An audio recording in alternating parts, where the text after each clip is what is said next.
every story has a surface. Not every truth stays there.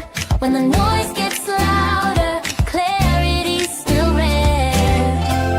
For questions that matter, come talk with Sally. Sally, Sally. Join the conversation. Talk with Sally. Talk. Welcome to, I don't even think my mic's on. Welcome to Talk with Sally. I hope you guys are having a fantastic Saturday afternoon or evening. There is so much going on. Started right when I was trying to go to bed last night. Sorry, I'm going to minimize this window real quick. Let me copy this. Sorry, I was multitasking. I did have a guest that was scheduled to come on today. Colonel Tim Kirk does work for, he runs the Warrior Healing Center. And he just happened to get a call just before we were supposed to go live. And I just happened to splice my head open. So this is why we are running a few minutes late. I do apologize for that. Let's see. I'm exactly 10 minutes late. I was thinking I'd be exactly 10 minutes late with all the hoopla. Anyway, so we have Maduro was captured during a supposedly a scheduled, I'm going to call it a coup, guys. I'm going to call it for what it is. Last night, the United States performed a coup on Venezuela. And we're going to go through the history. I was hoping Colonel Tim Kirk was going to be here. So I'm kind of reorienting myself. So what I'm going to do first is I'm going to pull up some footage of Maduro and him being brought here to the United States, into New York, where he's going to be held on gun charges, which I'm really kind of confused about, because if you're the leader of a country, should you not be allowed to be in possession of said weapons? I don't know. We've got a lot to cover, and tonight's going to be a lot of reading. I've spent 5 hours today organizing notes that I was planning on. I was already planning on doing this live stream. Thank you, Logic Spark. I was planning on doing this live stream last week, right after Christmas. My family was sick, so it didn't really work out. So I've been gathering and putting together and trying to structure the timeline of events of what has been going on in Venezuela. Reason being is we're being told it's about drug trafficking. We're being told it's about this or it's that. Is it that? Maybe it is. But based off of my research of Operation Condor, which is Gladio south of the border, and all of my research in that region of the area, is there something more going on? I kind of really feel like there is. And every single person that has been about Operation Gladio since I've met them, other than Colonel Towner, hasn't been covering this, hasn't been calling it out for what it is. Every single person that voted for Trump wants to jump on that train of, oh, yes, he's our guy. He can do no wrong. I don't know. There's a lot of players in this game. So we're going to just go through the notes, because I'm going to jumble it all up in my head, because there are so many moving parts, and it goes clear back to the Colombia missile crisis. It goes back that far to where all of these things fit into place. So hopefully we're going to, I'm sorry, I'm a little rattled by the head being hit. So I'm going to collect my thoughts. We're going to make this organized. Hopefully it's going to make sense. I encourage you, if you're on X or if you're on Rumble or YouTube, I want to make sure that you guys are asking questions. A lot of people only read questions if you subscribe. When I do streams like this, it's about informing you. It's about informing the people. I want your questions answered. We'll go through this information, and afterwards, I want to know if you feel the same way that I feel. And I am open to being wrong. I'm open to not being correct. Thank you. I did not convert to Hinduism. Thank you very much. I think the dot's supposed to go a little bit lower. Like literally, this happened at 7:50, and I'm like, I'm gonna be 10 minutes late. I was hoping to stop the bleeding. I was about ready to go live. That is just the way that my life goes. And hopefully, if Colonel Tim Kirk gets done with what he's doing, if I can focus on sharing this screen so we can watch this video, hopefully he'll join us. He was a colonel in the military. He like me has researched the crap out of this. So I'm hoping he'll be able to join us. If not, that's okay. We're gonna go. I already prepared these notes before I invited him on. Let's see. Yes, I Burnside. I'm going to tend to agree with you. Whether Maduro is a dictator or a communist or a socialist, I'm in agreement. I voted for no more wars, and I also voted for no more coups. I also voted for American citizens, United States of America citizens first. That's what I voted for. And with America First does have some economy play in it as well. However, that doesn't negate the fact that I'm gonna agree. We're gonna go through this, and I'm gonna hopefully my thoughts are gonna come together as we go through all this stuff. Because like literally, I spent 5 hours. Like, how do I put this in a timeline that is digestible for every single person? Because if you understand Operation Gladio and how the international syndicate works, which is pretty much the globalist agenda, how the globalists are going into various countries, how they are industrializing them against their wishes, how they are bringing NGOs into their countries to disrupt their society, right? You have these NGOs, whether it be Christian charities, Lutheran charities, whatever the NGO is. There's all kinds of NGOs that go in under the guise of bringing aid. They're just bringing, they're just there to help out, but they're really plotting and they're spreading propaganda, and they're causing tension within a society. I'm gonna go way too in the weeds before I'm ready to get into the weeds. So let's watch this video because I haven't had a chance to watch this. Like I said, I spent 5 hours reorganizing all of my notes that I was already planning on doing for a live stream. Let's make sure I have this turned on.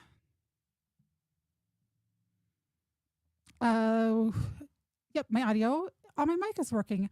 Yay. Okay, I've spent months trying to figure out my audio. I think I finally got it figured out. Let's make this big, put this on screen. That's it.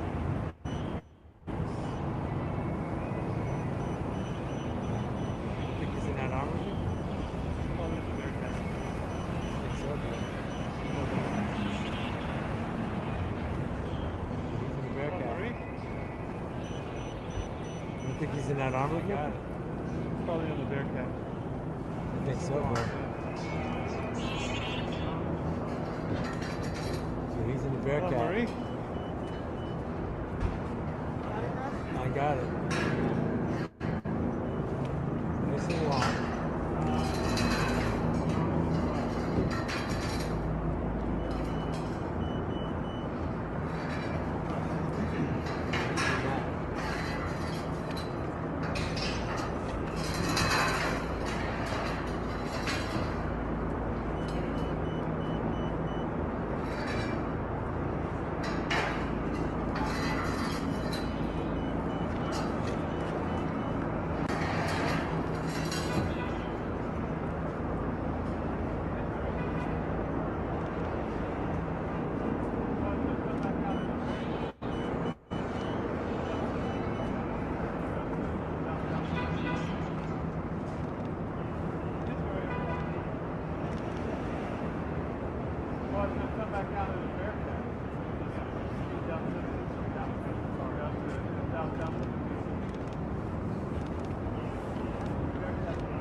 right, so I think we kind of get the gist of it. So that is them bringing Maduro into New York City, and he is being brought on. I'll have to go and see if I can find his indictment. That was something that I had not gotten a chance to pull up, which I was hoping I was going to pull up while Colonel Tim Kirk was going to be here assisting me. Note to self, guys, never, always have a backup plan, which I did. I was planning on going through all of this myself. So we're not going to go with last night. We're going to go back in time. We're going to go back, and I'm going to try to help you guys understand the dynamics of what is going on in South America. So we're not just talking about Venezuela. We'll be talking about Peru, Haiti, Colombia, Argentina, Ecuador, all of those countries in South America, and maybe why they have had so many coups.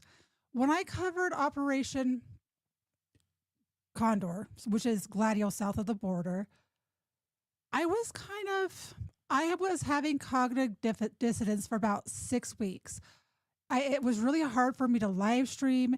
It was really hard for me to do research because the history that I was taught didn't match up with the realities, which was really freaking, I don't know, it was kind of disheartening to know that. I'm not going to say did our country play a role in it? Yes. But they were power players that were behind it all.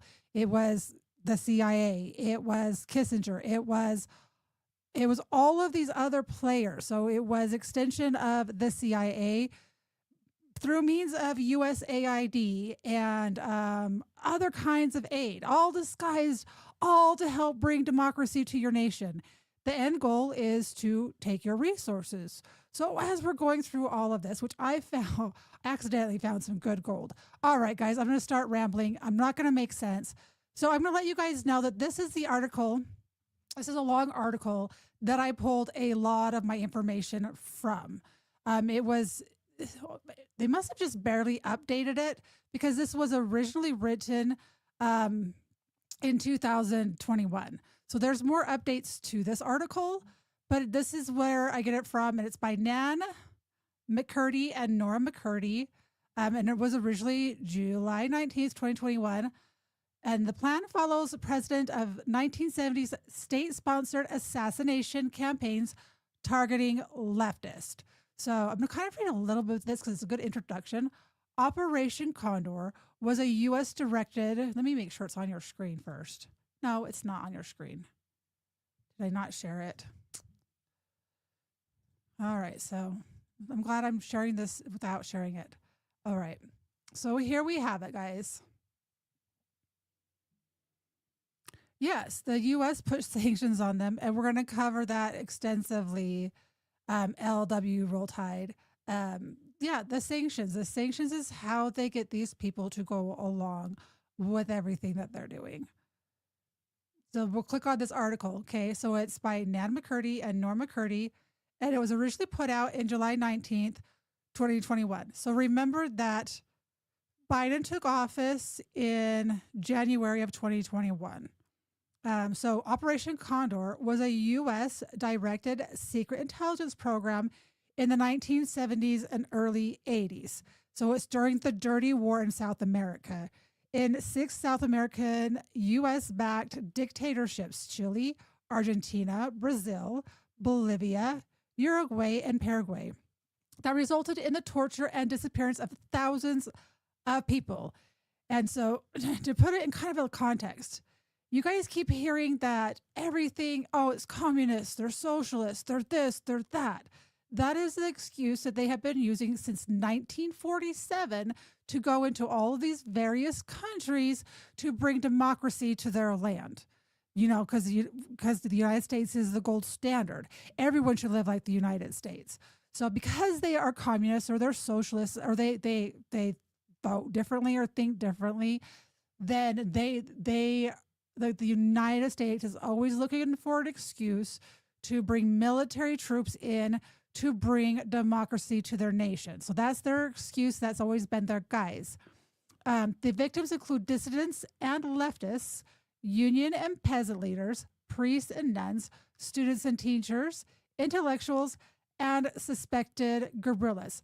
So anyone who goes against the installed regime that was put in place through Operation Gladio, which entails our. Oh, I guess I got to ask you guys this question.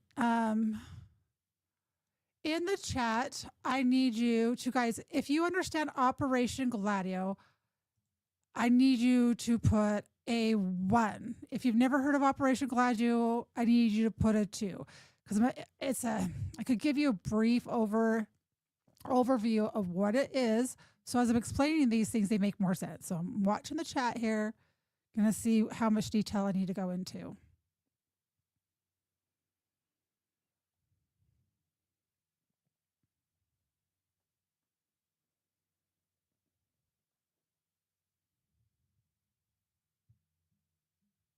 All right, I'm not seeing anything, so I'm just gonna hold on one second. I forgot to send this link to someone. I'm gonna get in trouble if I don't send this link real quick. Just so everyone knows, I don't have a producer. I do all of this stuff on my own. So when I start a live stream, I have to get everything sent out all at once, and I'm not in the habit of getting everything. I usually have my my Julian here who helps me with everything, and that's who I need to send this live stream to, so that he knows that I am live. Because I forgot to tell him. And I promised him that I would.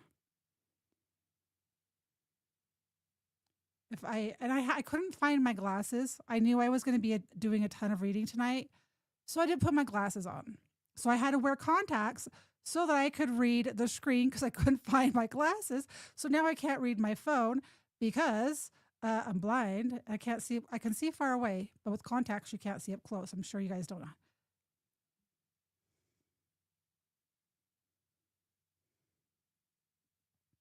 Let's see, one more person. Guys, I apologize. I should have like a video for us to play while we're going through all this. Okay, there we go. He will help me get everything sent out like I need him to. Perfect.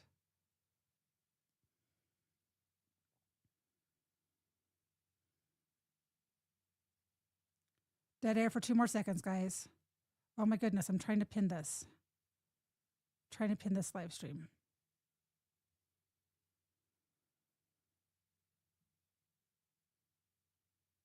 Okay, there we go. We're all set.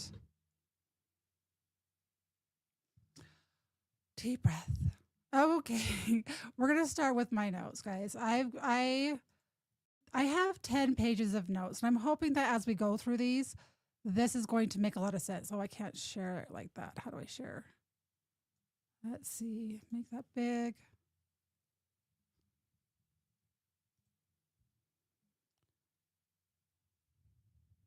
Let's see. Do I got to stop sharing and then share again?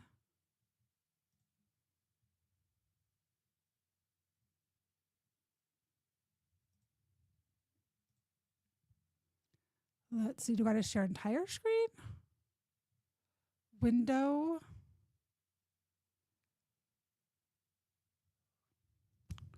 Oh, there we go. There we go. I figured it out. Yay. Okay. This way I can read to you guys. All right, guys, if you are on YouTube, you're on Rumble, and you're on X, make sure that you're giving this a thumbs up or a heart or sharing this with your friends. I'm going to be going through a lot of information that I think is going to be valuable to you guys. This is hence why I put all of this together. I typed it all out. I even made sure that I spell checked everything because I am a terrible spell checker. Is there a way for me to get this in read only? Draw, design, layout, references, mailing, review.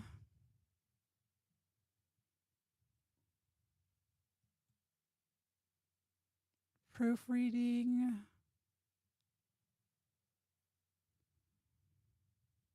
Nah, you guys are just gonna have to deal with the stuff up top. Sorry. I should have figured that out before.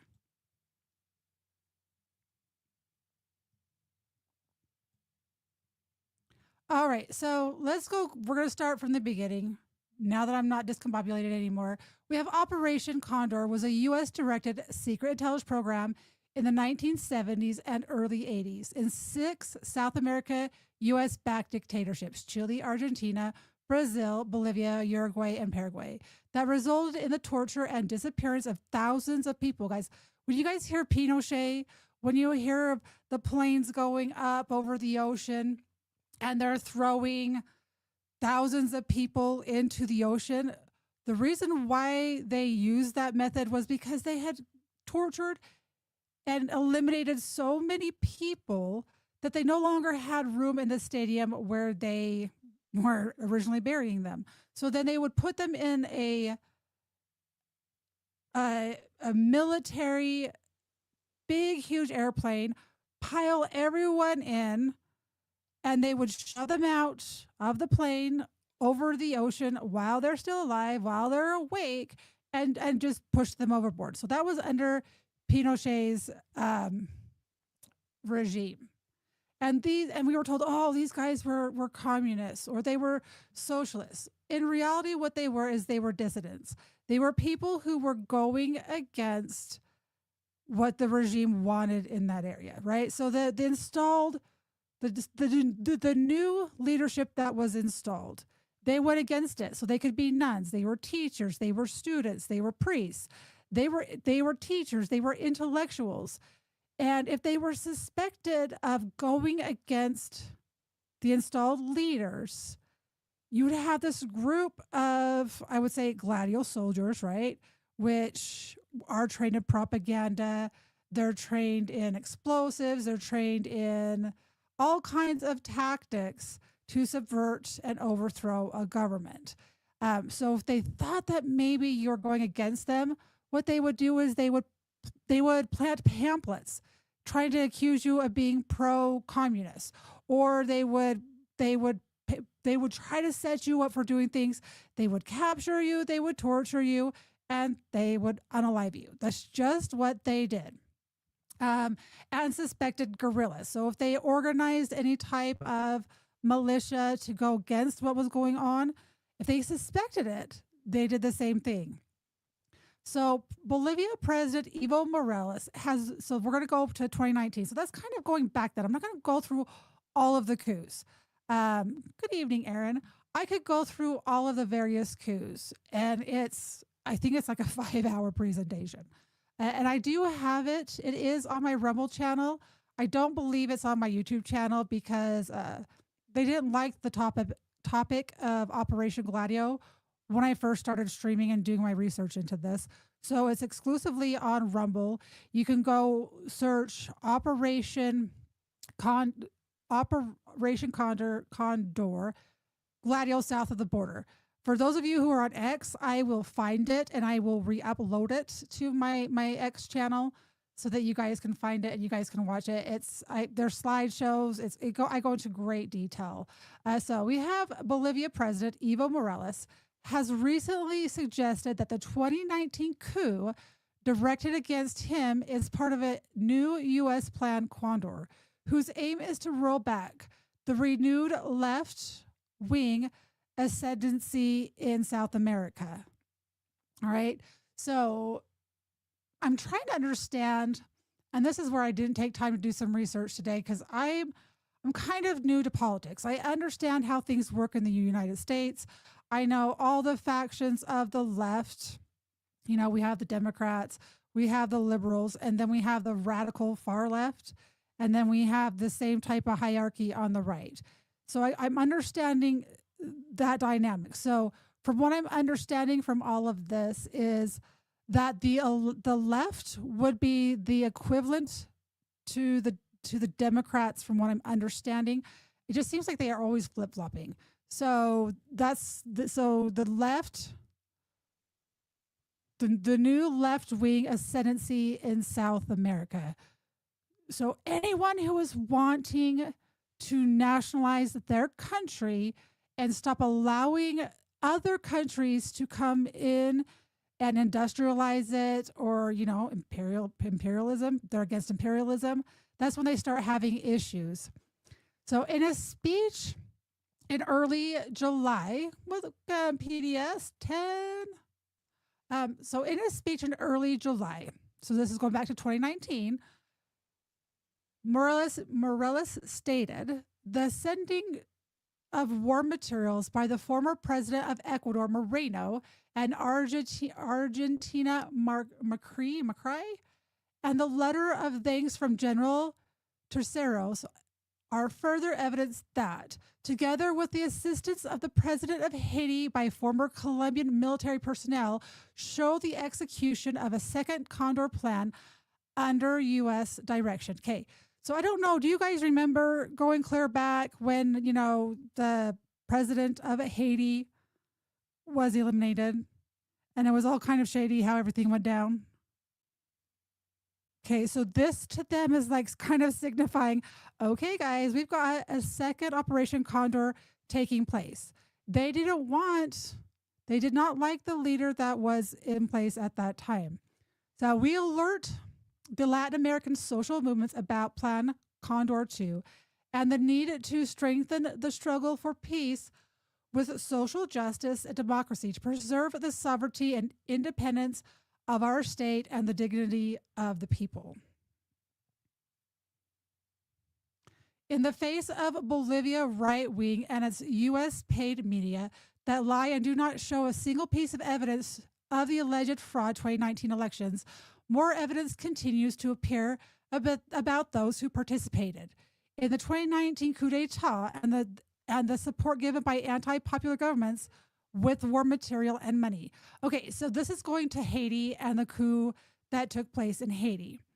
If you're starting to see a pattern here, and you're going to see the pattern with Venezuela, Operation Gladio, everything works in patterns. It's the same type of thing. So these people were not rightfully elected according to whoever wants to. Their person didn't win. So therefore, they must have cheated on the elections. They're not the rightful leader. Therefore, that gives the United States an excuse to go in and remove that leader from office and allow the person who was supposed to win, most oftentimes, to be put in that position of power. Does that make any sense to all of you guys? If I don't make sense and I ramble, please ask questions, because in my head, everything makes sense. And I can see everything on the chessboard, but explaining it to where it makes sense to everyone is what is really important to me. So I want you guys to really understand what is going on here, because I think it is really important that you guys be educated. And after we go through all of this information, I want you guys to form your own conclusions. Evaluate all sides of what's going on, and then form your own conclusions. We affirm that Plan Condor 2 is underway, and we must agree on measures so that the right-wing governments of Latin America do not continue to participate in coup d'etats under the leadership of the United States, causing mourning and pain to our peoples.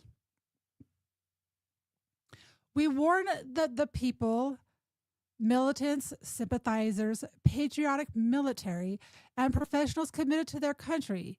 We are in the sights of the U.S. because we recovered our natural resources. I had all this stuff highlighted before I went and did another edit so that these important things would stand out to you. So I'm going to read that sentence one more time. We are in the sights of the U.S. because we recovered our natural resources, nationalized strategic companies, and closed the military base in Chamor.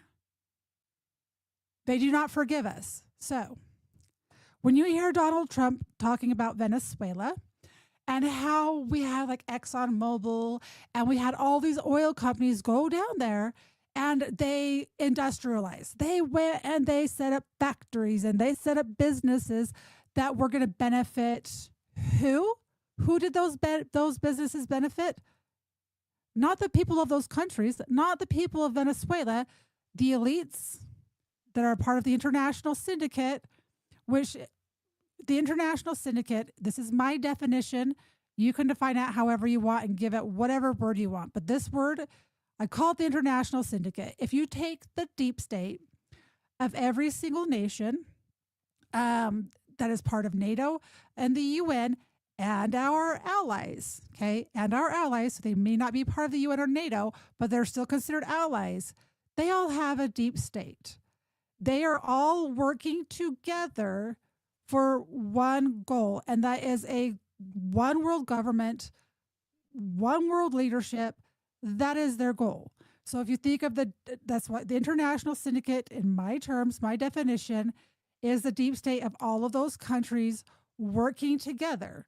That's why when I hear it's the Jews or it's Israel, I get so infuriated. Why?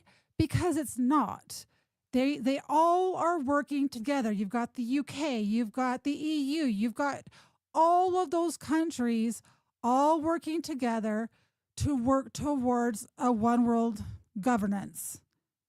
Does that make sense? Hopefully this is making sense. Because if I'm not making sense, guys, you need to make sure you're asking questions. I don't require people to super chat me or to subscribe to me in order to have your questions answered. That's not how I run my show.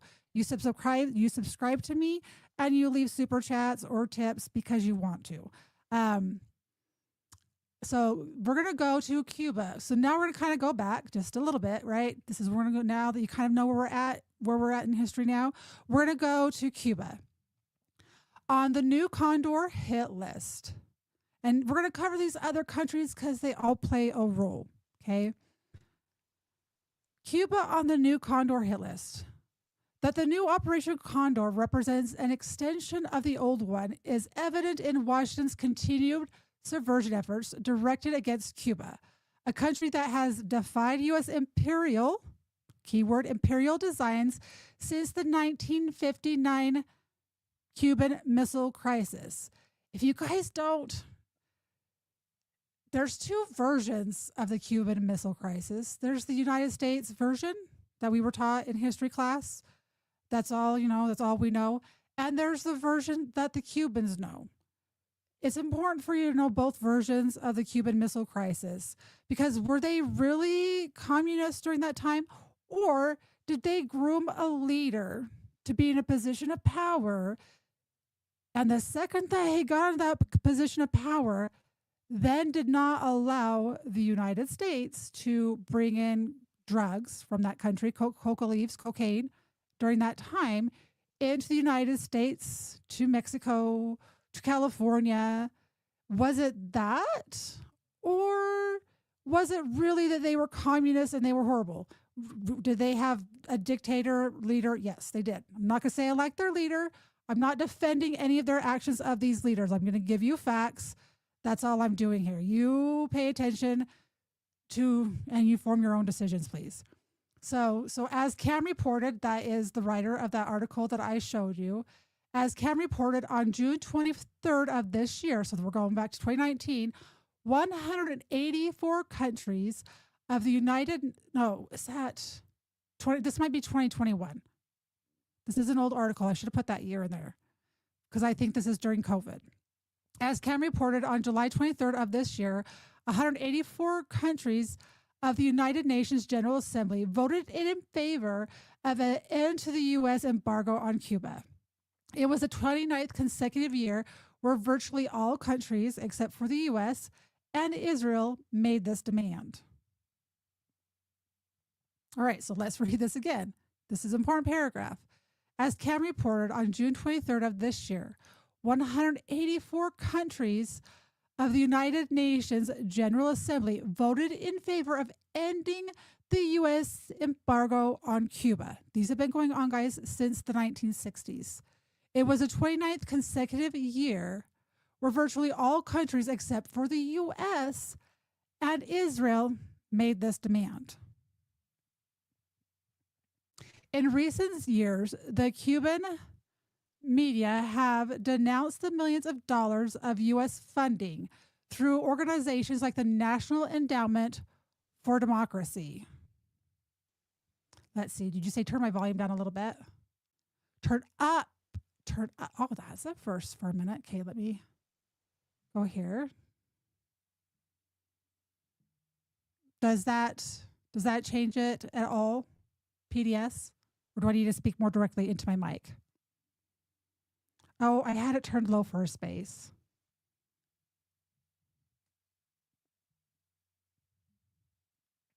Okay, testing.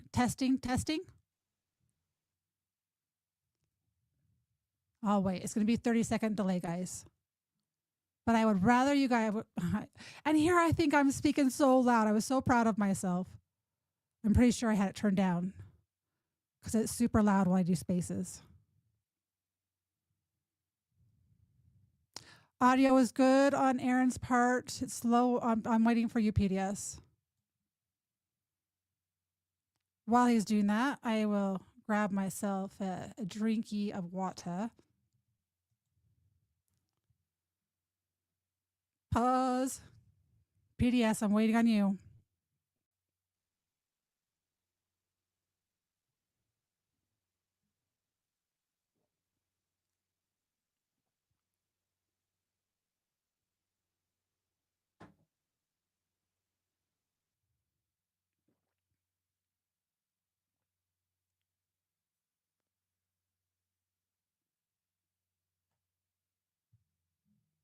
Okay, no feedback. So we're just going to continue with our reading, guys.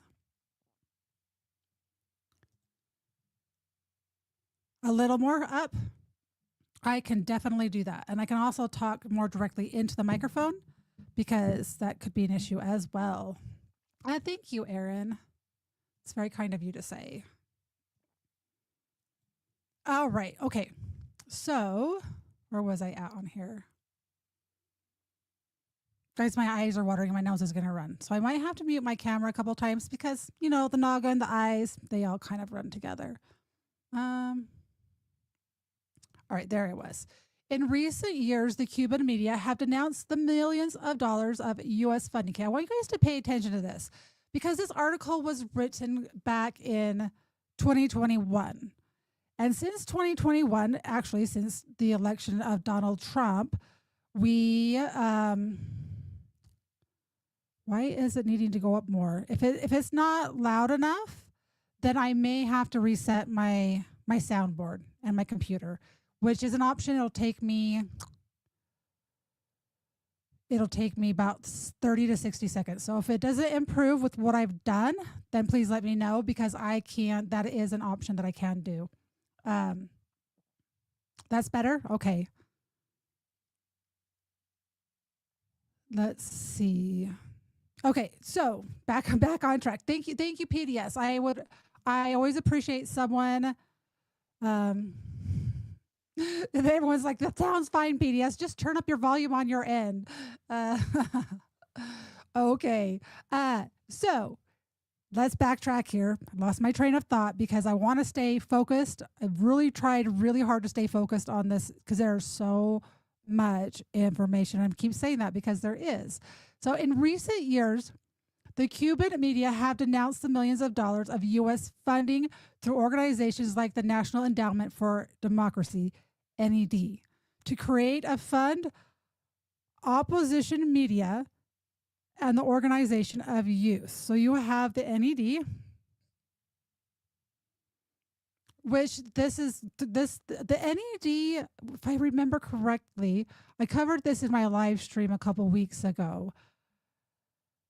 They are funded through USAID, the National Endowment for Democracy, and they train our police officers. They take our police officers, they bring them to other countries. They brought them to Venezuela. They have brought them to what is the Venezuela? What is the other country?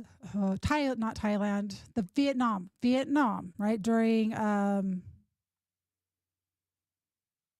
Operation Phoenix. If you guys don't know Operation Phoenix, we're not going to go into huge detail of that, but it was disastrous.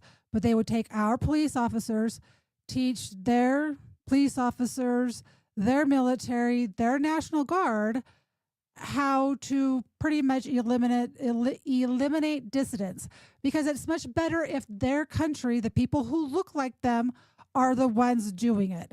If it's, United States going to these other countries that don't look like them doing this, then it's going to raise red flags. So that is one way that they have done this.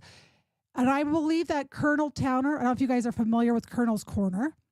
She has a channel on Rumble, and she goes by Colonel Towner on X, but she has covered this extensively. I'm hoping one time to have her on this show where she can go into more detail about it. I know that she's getting really busy now, that Redacted and other places have picked her up. But she does an amazing job explaining how that all works, and it's very horrendous. So the NAD programs are an adjunct of the new Condor operation, whose goal is regime change of left-wing governments. Cuban President Miguel Diaz-Canel Bermudez on July 11th rejected the smear campaigns of the U.S. media hegemony in the midst of the COVID pandemic, with the intensification of the illegal economic, financial, and commercial blockade imposed by the United States. So this president, Cuban President Miguel Diaz-Canel Bermudez, rejected the smear campaigns of the U.S. media in the midst of the COVID pandemic, with the intensification of the illegal economic, financial, and commercial blockade imposed by the United States. Guys, if I read a paragraph more than once, it's because there's a reason for it. I want it to sink into your head. Thank you, Neuro, for encouraging everyone to hit that thumbs up. Yeah. All right. Missed you, friend. And I'm using a lot of filler words like and I'm not used to using filler words. Oh my goodness. Let's see. In a subtle, cowardly, and opportunistic manner, those who have maintained the blockade and those who have been used as mercenaries and lackeys of the empire appear with humanitarian doctrine. So think of NGOs, guys, to strengthen the criterion that the Cuban government is not capable of dealing with this situation. So think of Operation Gladio. They are trained in causing propaganda campaigns. So you have people coming in with supposedly humanitarian doctrine, and they're giving opposing viewpoints about the government. The government really sucks. We need to go out to the streets. We need to rise up. We need to stand out against this government. That is all by design. That is all by the design that happens here in the United States. Think about January 6th. Think about the Israel-Palestine college debacle. You know, all of those protests, everything that was going on there. So think of these situations. You have Black Lives Matter. You have a faction in society that is funded either by Soros money, USAID, or other types of big money, and their whole entire goal is to cause chaos, because out of chaos becomes order, right? That is the New World Order kind of like motto. Out of chaos comes order. The U.S. is intensifying the blockade, hoping to cause an internal implosion. They want to suffocate us and try to put an end to the revolution. So they do have a revolution going on in their streets during COVID-19. They definitely have this going on. It's whether it's manufactured or not, it's still there. So the president called on the base of the revolution to go.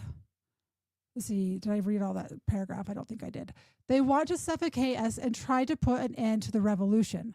I'm giving this information to ratify that the streets belong to the revolution, that the party and the government have all the disposition to debate and help, said President Diaz-Canel. The president called on the base of the revolution to go into the streets to face the provocations of manipulators, propagandist manipulators, who promote protests and support illegal sanctions against their own country. We know that there are revolutionary masses facing small anti-revolutionary groups. You have revolutionary masses facing small anti-revolutionary groups. We're not going to let any mercenary of the U.S. empire provoke destabilization, he added. So chaos, demoralization, destabilization, chaos, normalization, right? You create the chaos, you bring in a new leader, now you have order and normalization, right? The head of state emphasized that the provocations of small groups intend to create a scenario so that the U.S. can justify an invasion. Think of that. Okay, think of that and think of Venezuela currently right now. The head of state emphasized that the provocations of small groups intend to create a scenario so that the U.S. can justify an invasion. In the second half of 2019, we explained to our people that we were going through a difficult juncture from the signs that the U.S. was giving against Cuba, he recalled. So the signs were coming. They were seeing the writing on the wall. The financial, economic, commercial, and energy persecutions increased. They, meaning Washington, want to provoke internal social problems in Cuba in order to call for humanitarian missions. Humanitarian missions, meaning NATO, the UN, UNICEF, UNESCO, who else? You guys get my point, right? So you're gonna have these humanitarian. I'm not used to my microphone being so close. I'm wanting to bump into it. So you have so disguised as these NGOs. So you're going to have Christian charities. You're going to have Lutheran charities. You're going to have HIAS. You're going to have LDS. It's all factions of all of these humanitarian groups. These little missions that translate into military invasions and interference, denounced President Diaz-Canel. The president recalled that Cuba was included in the infamous list as sponsors of terrorism. Okay. And I read this today. And I read this again today. And I'm thinking of this right here, this little paragraph. I'm going to highlight this. Can I go into editing mode? Do you guys know that I don't use Word very often? How do I insert, draw, design? I don't like the way they've changed this. All I want to do is highlight. And if I can't find it, that's fine. I'm going to move past it. All right. I'll have to do this on a different day.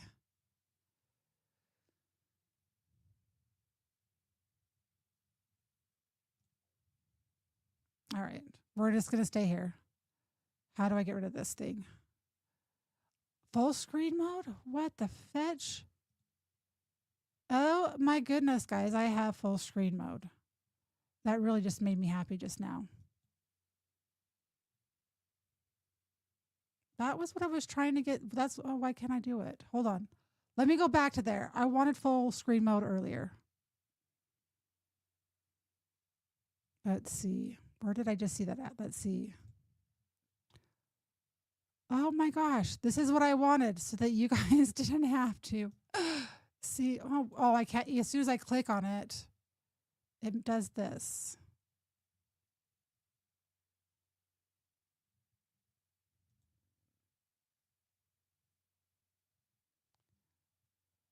I'm very smart with Word and all of these things. I just haven't used it enough lately to... Can I do full screen mode and then minimize it? I don't know. Apparently I can't do that.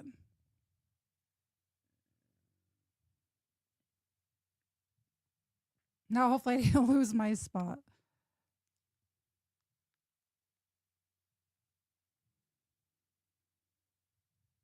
The financial, economic, commercial. Okay. So I'm going to go back and reread this paragraph, guys. The head of state emphasized that the provocation of small groups intend to create a scenario so that the U.S. can justify an invasion. Did I press and call?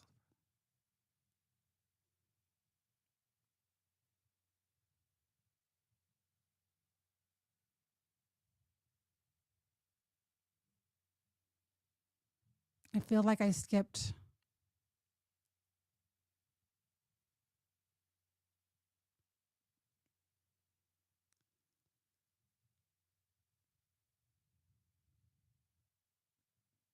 This is where I was. This is what I was wanting to highlight. This is what got skipped over. This is what is important. In my opinion, this is important. Okay, so I'm going to read this. The president recalled that Cuba was included in the infamous list as sponsors of terrorism. I want you to think who was added to the international terror watch list. MS-13 gang members. MS-13 originates in Venezuela. Is MS-13 gangs a serious issue? They absolutely 100% are. But you see, this thing is that President of Cuba called that they were added to the infamous list as sponsors of terrorism. So now you have Venezuela being a sponsor of terrorism.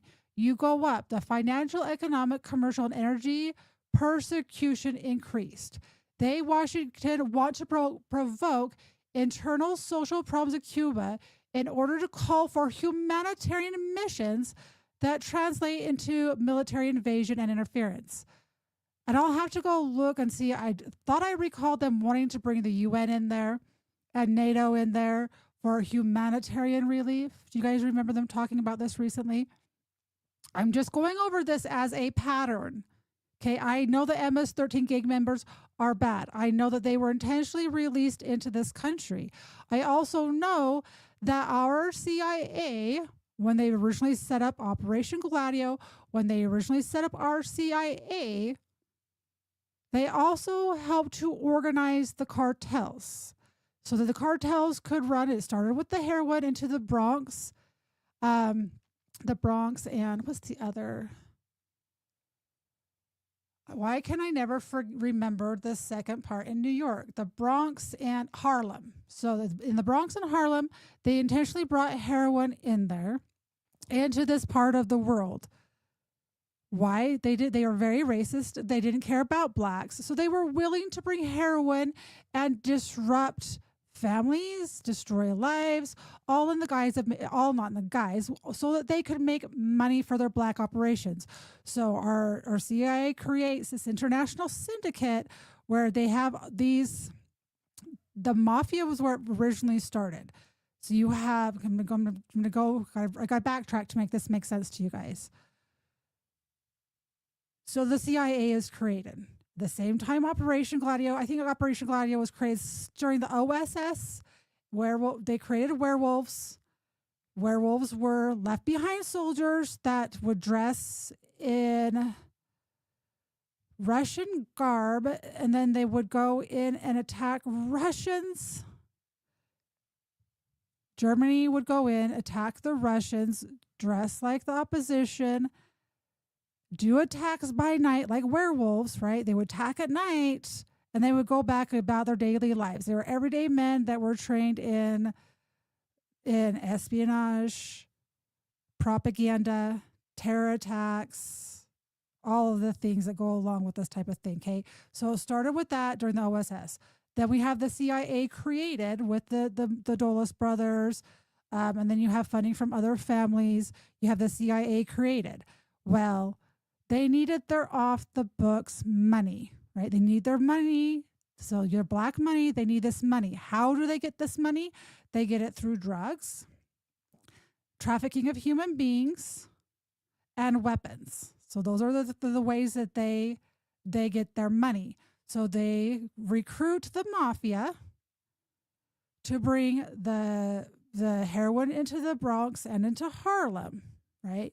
From there, the Dulles brothers and I can go through all of these other people. I'm going to miss names. There were key factors in setting up this international, very intricate money laundering channels. They set up shell companies. They set up corporations.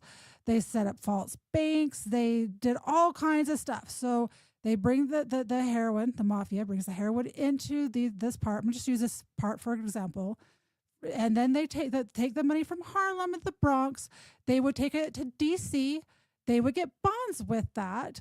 And then the mafia would take that money, those bonds, either dressed up as nuns and priests across the southern border, or they would go other means to get to Vatican City, right? So they take those bonds, they take them to Vatican City. Vatican City would take 10 to 15% off the top for laundering the money. Why?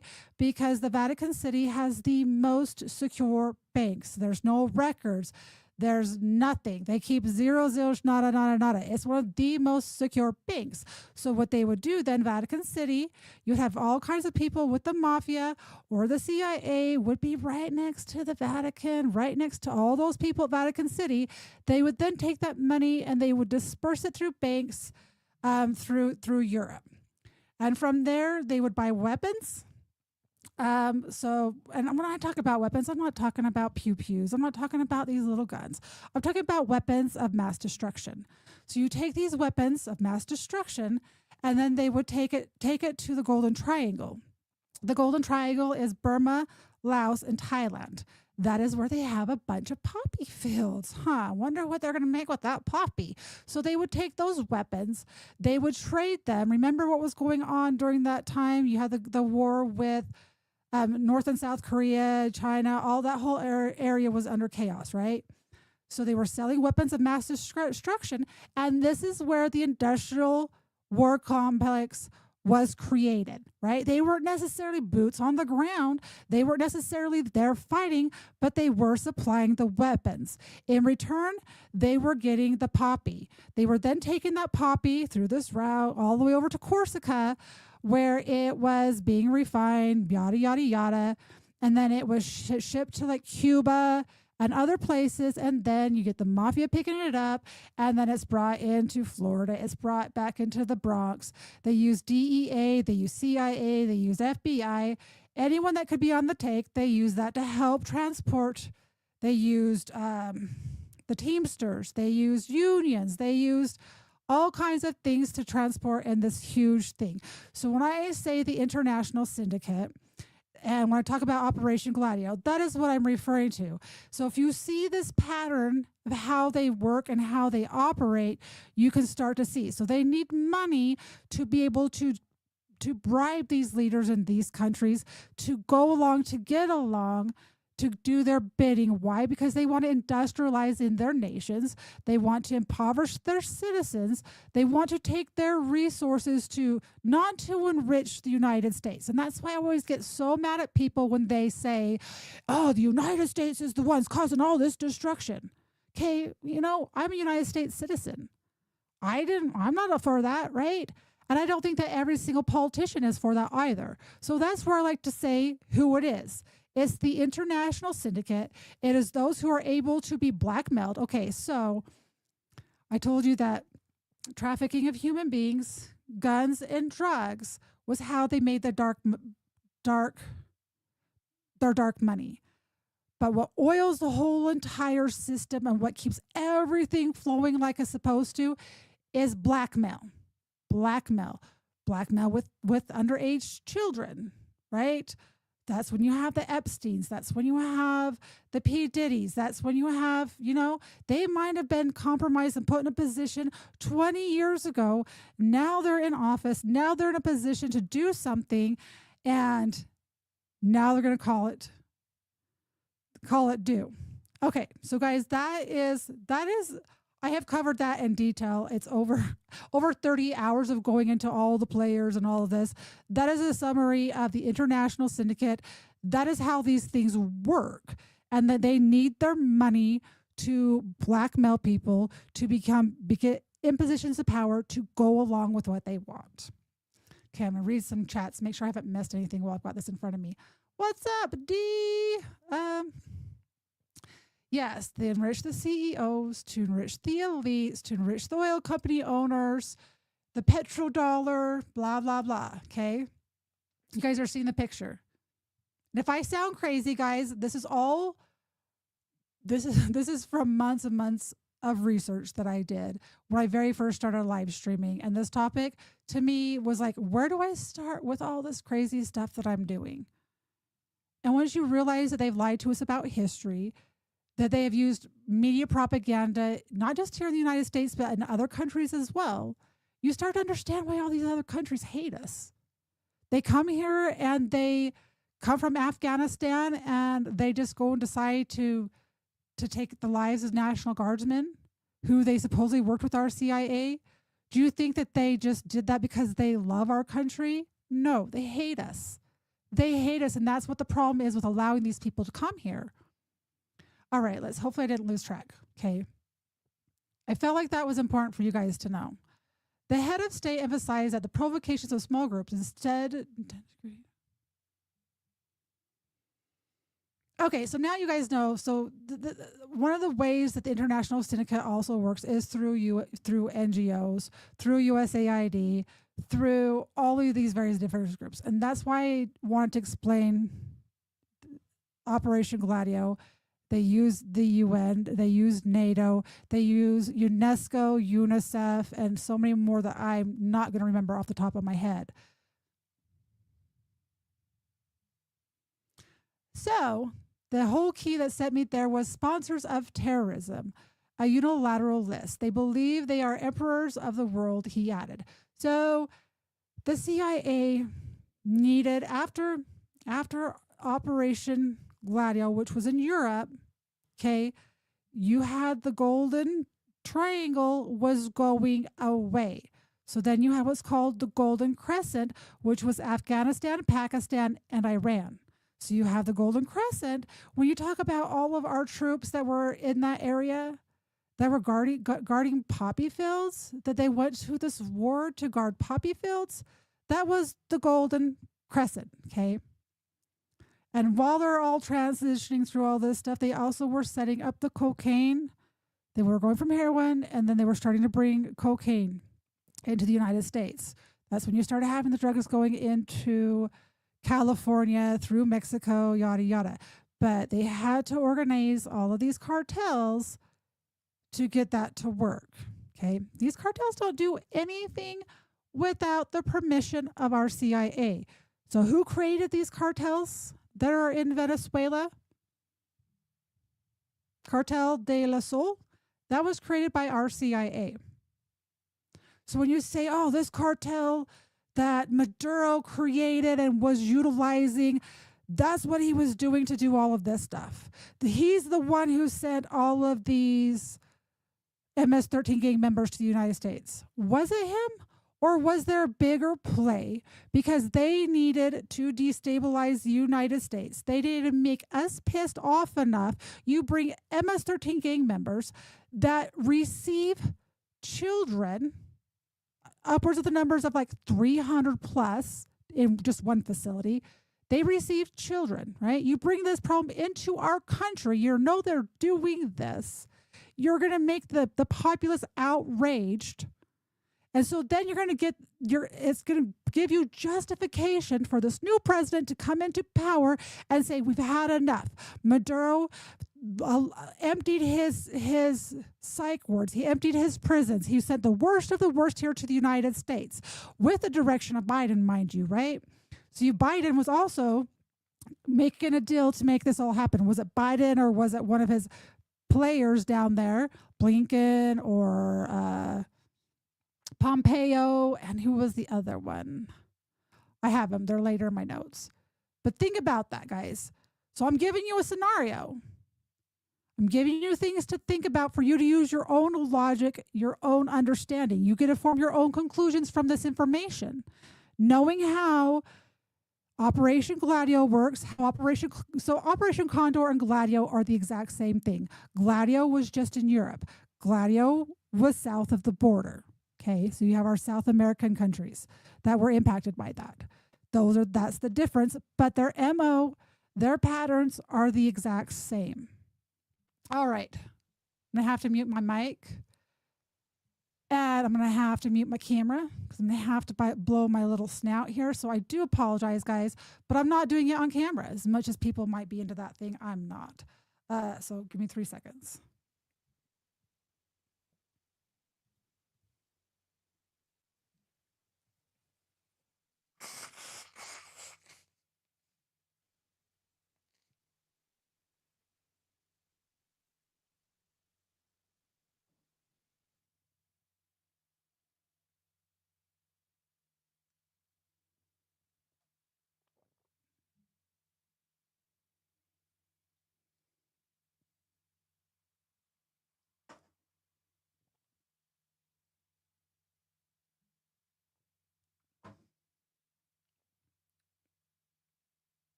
All right, I've decided I gotta have my friend create me a song for when I need to like go off camera for 3 seconds and there's no audio, or I should have some videos ready for you. So I guess it is what it is. And hopefully I just didn't lose my spotting. Okay, we got Peru from Old Condor to New Viva Fujimor. According to historian J. Patrice McSherry, Peru was one of the target countries for the original Operation Condor. In June, and I heard someone today talking about Peru and going in and cooing Peru. And I'm just like, since when do we go into other countries? Since when is it okay for us to intervene, overthrow their leader, and install one of our choosing? Right? When do we do that? So I was kind of, I've been disgusted. If you guys follow me on X, I haven't replied to a lot of this stuff. Last night I was, but I've been really, people who really understand this history and people who have really dug into this history, I'm disappointed that they're not being more vocal, that they're not giving pushback.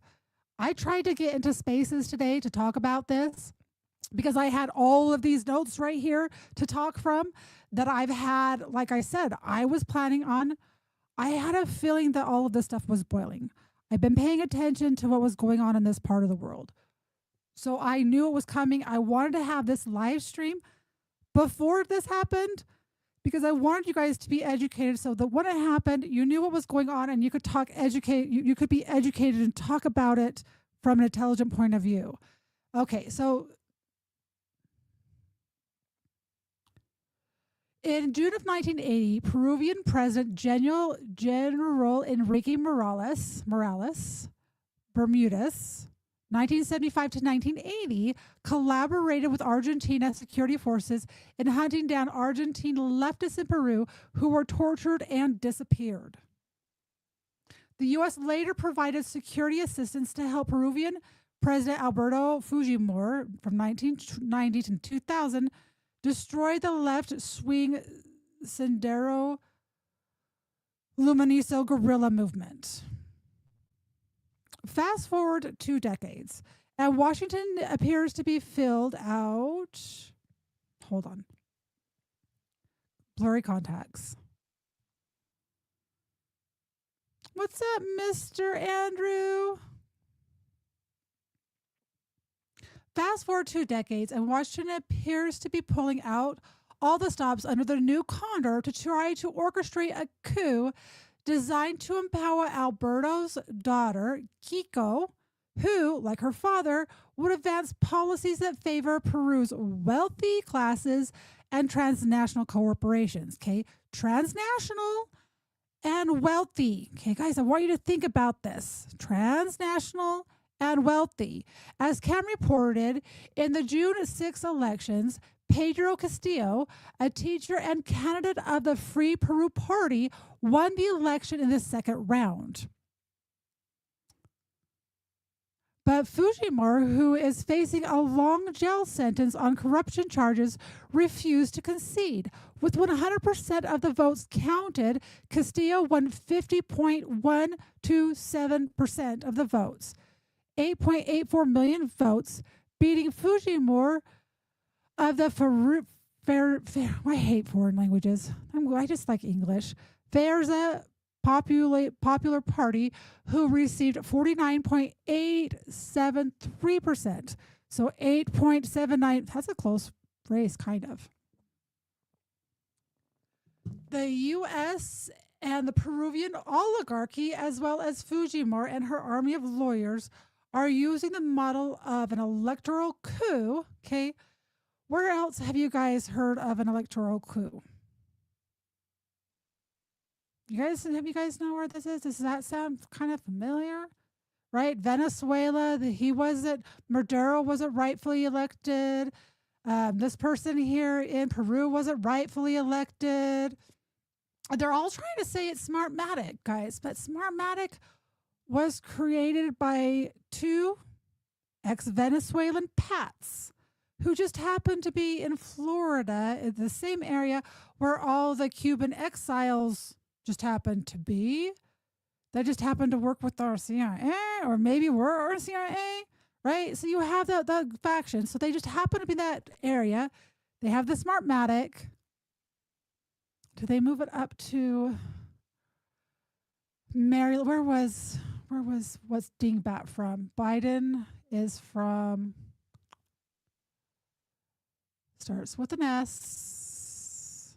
I can't remember where his Staten Island, Staten. Where's he from? No, Scranton. I knew that was gonna.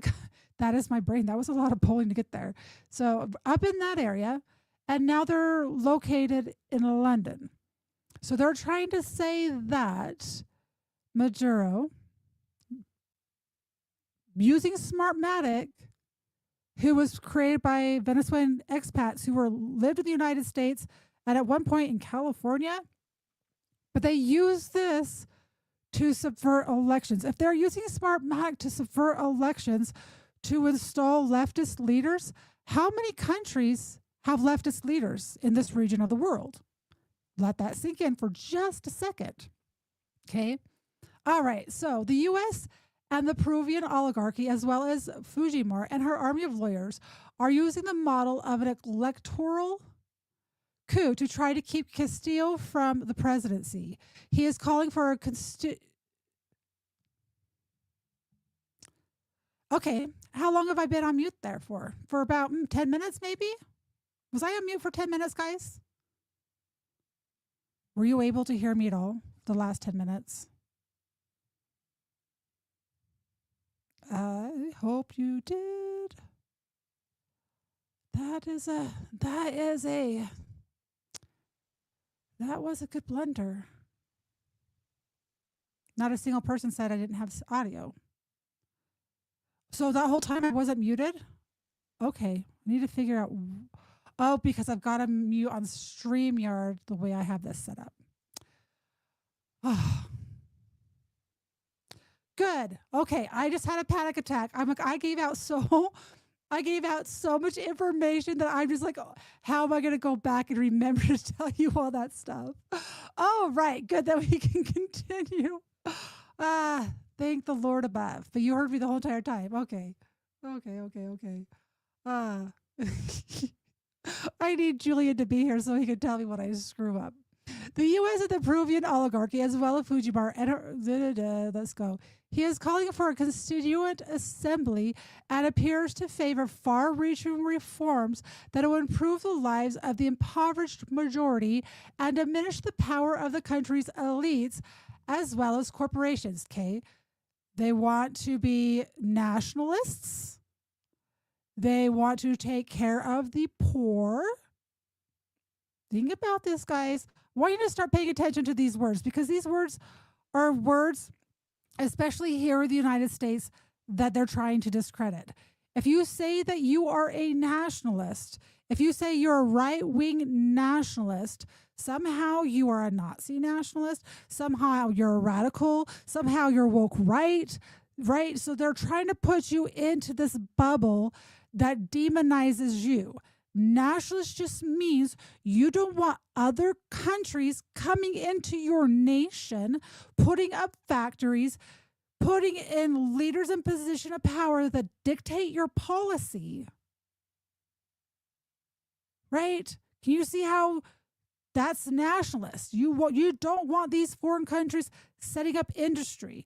They don't want your resources, your hard-earned money going to, say, Thailand, or say, you name it. You name it and think about, so when you say nationalist, that's somehow a bad thing. The words that they're demonizing intentionally. And I don't even know how long I'm going to be able to speak freely. This is why I have had a hard time live streaming. Why? Because if I use these words and I use them accurately, I am totally just, no one sees it, no one hears it. And it got so hard for me to talk about topics that are important and not use these words and not point out to you, who are very smart people, why these words matter. Okay, so let's finish reading this. Might have to go back up here because, man, a little rant. The US and the Peruvian oligarchy, as well as Fujimori and her army of lawyers, are using the model of an electoral coup to try to keep Castillo from the presidency. He is calling for a constituent assembly and appears to favor far reaching reforms that would improve the lives of the impoverished majority and diminish the power of the country's elites, as well as corporations.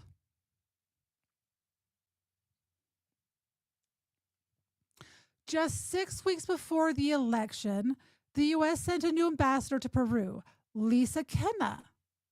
6 weeks before the election, a new ambassador. That's another thing that you'll notice if you guys get really deep into Operation Gladio, which I really encourage you guys to follow Colonel Towner. I am yet to go through and try to fact check her and find something that she's gotten wrong. I still go fact check because that's my due diligence, right?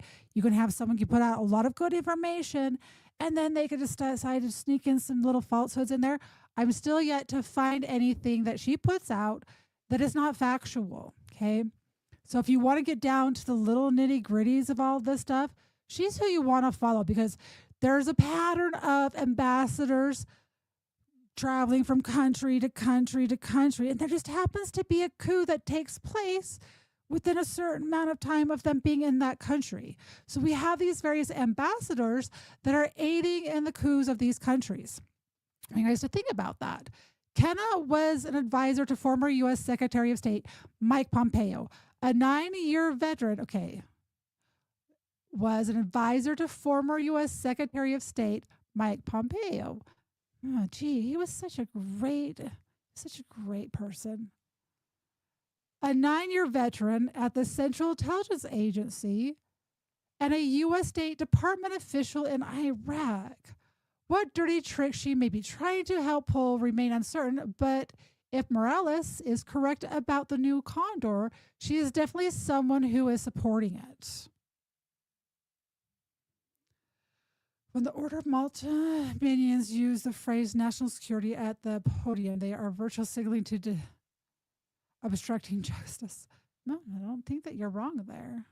I don't think that you're wrong there.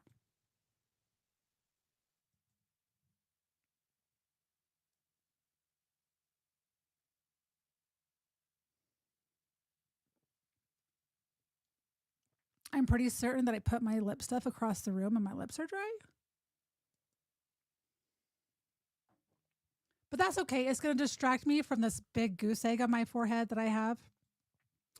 I'll tell you when we're done with this. I'll tell you what I done to just right smack dab right in the middle of my forehead. It was pretty. It was pretty. All right, so we got down there. We're gonna go to Haiti, and we keep hearing they're eating the dogs, they're eating the cats. And I'll tell you that after all that stuff that was going on with Haiti, and they were what was his name? The cannibal barbecue. When I was talking about Haiti and I was talking about barbecue, and I don't know if you guys know Michael Yon, but he is someone's work who I follow quite a bit as well. So he puts a lot of really good information. He's been in the Darien Gap. He hasn't just read about these parts of the world. He's actually been, don't tell me you're off the ladder.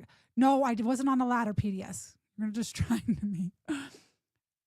He was actually there. He's actually saw what was going on. He actually did a documentary on barbecue. Everyone's like, oh yeah, barbecue got his name because he's a cannibal. No, barbecue got his name because his mother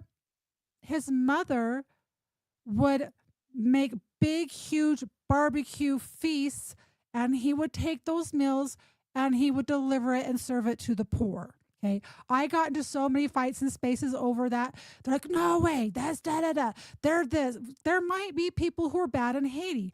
I'm not saying they're not. But if you understand how Operation Gladio works, and you understand that you have one faction that is trying to out every single person that is going against the installed leader, They're trying to go after them. They were using the gangs in Haiti to cause disruption and chaos in their country. Barbecue was uniting gangs to put an end to these people using the gangs to destroy their communities. And I encourage you guys, Michael Yon did a documentary about him, and I actually covered it within a couple of weeks of this first happening and the talk, because I'd already done this research in this part of the world. And I stumbled across this documentary that he did on barbecue. And the things that he has witnessed as a person, all in the name, and I'm talking about barbecue, because he was tired. He was an ex-police officer. He was an ex-police officer, and he refused to be bought off by these rich elites who wanted him to cause chaos in his country so that they could install a leader. So there would be an excuse for the United States to go in there, bring military action in for why? So they could install a new leader. Why, when the leader of Haiti left, did they make sure that there was not a landing strip available for him to come back to? Because he was evil and corrupt. Do you want to know how much gold is in Haiti? Do you want to know that Hillary Clinton's brother and all those people who have a stake in that part of the world? Okay. There's a lot more to that story. Hey, Patriot Steve, how are you? Appreciate you being in here. Guys, for all of you guys who are listening to this live stream right now, I always like, I should back out. God, no one wants to hear me read all this information I put together. I'm like, screw it. I'm putting it together. But I see familiar faces, familiar names. And I really, from the bottom of my heart, really do appreciate you. It really does mean a lot. All right. Let's go back up to Haiti after I've gone off of this for just a second. Haiti, an assassination by proxy. On June 30th, just a week before the assassination of President, oh my gosh, I'm not going to get his name right, guys. Jovenel Moise William J. Burns. Okay, on June 30th, just a week before the assassination of President Jovenel Moise William J. Burns, guys, right? Who was Burns? The head of the Central Intelligence Agency arrived in Colombia to participate in a sensitive security mission. The Colombian ambassador in Washington, Francisco Santos, reported on the CIA director's trip to Colombia, but said he did not want to give further details about Director Burns' visit to Bogota. I prefer not to tell you. It is a delicate mission, an important intelligence mission that we were able to respond to Santos when questioned about the mission. The U.S. has 7 military bases. We have 7 military bases in Colombia and a history of support for the narcotics dealing paramilitary forces that are the political base of right-wing President Ivan Duque and his sinister narco-terror implicator. Okay, I got to read this paragraph over. I had an ADD squirrel. I was reading 2 chats. Aw, you guys are so sweet. Okay, I'm reading this paragraph over. I'm not going to get distracted by these chats. The U.S. has 7 military bases in Colombia and a history of support for the narcotics dealing paramilitary forces that are the political base of right-wing President Ivan Duque and his sinister narco-terror implicator mentor, former President Alvaro Uribe, Uribe. So it makes sense that Colombians may well have been part of the commando group that killed President Moise. There has been a lot of disinformation given about the assassination to try to confuse people, but it's not difficult to surmise which country is most likely behind it, guys. Are you having a hard time following here? Is it difficult for you to see that just possibly we have our ambassador go down there. We have the head of the CIA go down there. We have Santos covering for people. Do you think that just maybe that there's some kind of an issue? Moise, to be sure, was no progressive. He was groomed by the corrupt former President Michael Martelly, a close ally of. Okay, this is in Haiti, guys. Just as in Haiti, okay? He was groomed by the corrupt former President Michael Martelly, a close ally of the Clintons, and received only 11% of the vote in the 26 in percent of the vote. I read that incorrectly. In 2016, 11% of the vote. In a March interview, former U.S. Ambassador to Haiti, Pamela White, talked about a plan to put aside President Moise, leaving power in the hands of the interim prime minister. All this to avoid democratic elections, which the population has been calling for since early 2020.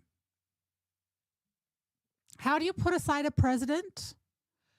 The U.S. government has a long record of assassinating presidents and leaders or supporting coups to overthrow elected governments, as it did in 2004 to remove President Jean Bertrand Aristide, who had wide support among Haiti's poor. Once again, support among Haiti's poor. Any time that a country wants to nationalize its resources, wants to take care of the poor and the middle class, right? What happens? We have some form of a coup. Either it's a hard coup, which is the assassination, or we have a soft coup, which is, what they did with Maduro. That would be considered a soft coup because he's still alive. They do it either through elections, they do it through removal, disappearance, all kinds of different ways is how they do it. But if you are to look into Operation Gladio, Operation Condor, Color Revolution, you're not going to find the truth. Because why? Every single country, every single operation has a different name. So what you need to do is you need to search how many soft coups, how many hard coups have been facilitated by the CIA or the FBI. Start there. Start there and see what you find. And so it's quite intentional that they changed the words. The MO is the same. The words are different. The titles are different. I don't remember Chavez Venezuela blaming. I don't remember that, but it's possible. Okay, I'm gonna have to step away from my camera. My lips are dry, and I gotta grab me some lip stuff. It's gonna take me 3 seconds. It's just, and hopefully I don't hit my head on anything, because this tall bird here has a tendency of hitting their head.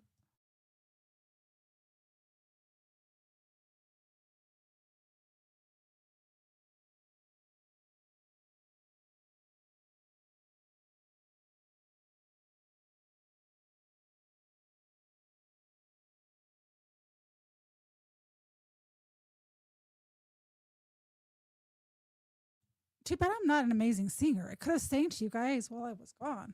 But no, I just had to reach over just slightly.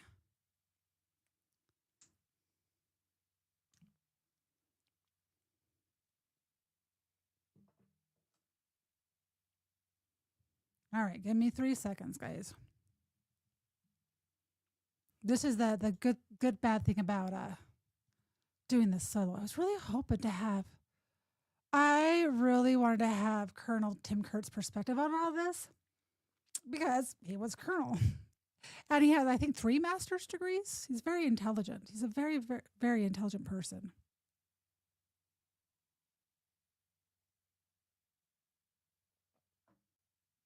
Okay, so let's go see where we're at here.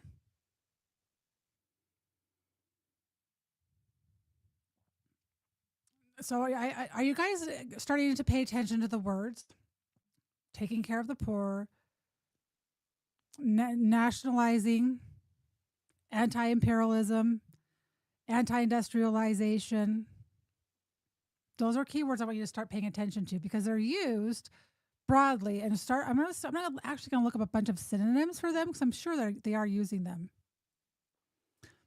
I have background music Before it wasn't. Are you talking about for when I leave or just take a pause? PDS 10. Sorry, I'm just taking a breath, guys, before I start reading again.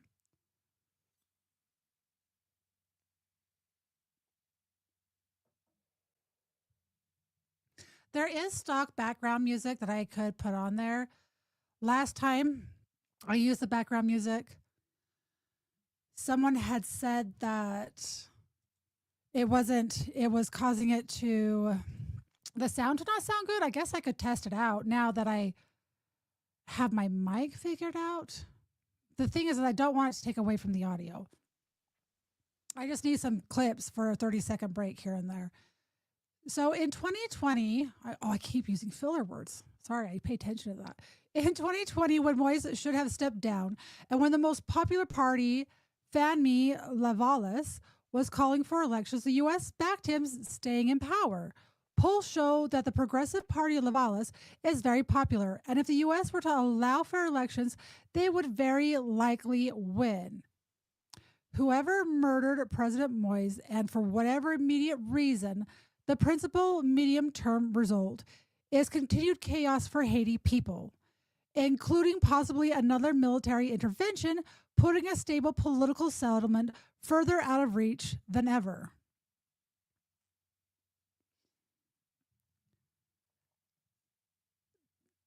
And I remember all of this clear as day as all of this was unfolding. Clear as day. And this is when you started having the propaganda with barbecue. This is when Patriot Steve, I had a great holiday. I slept for almost 48 hours.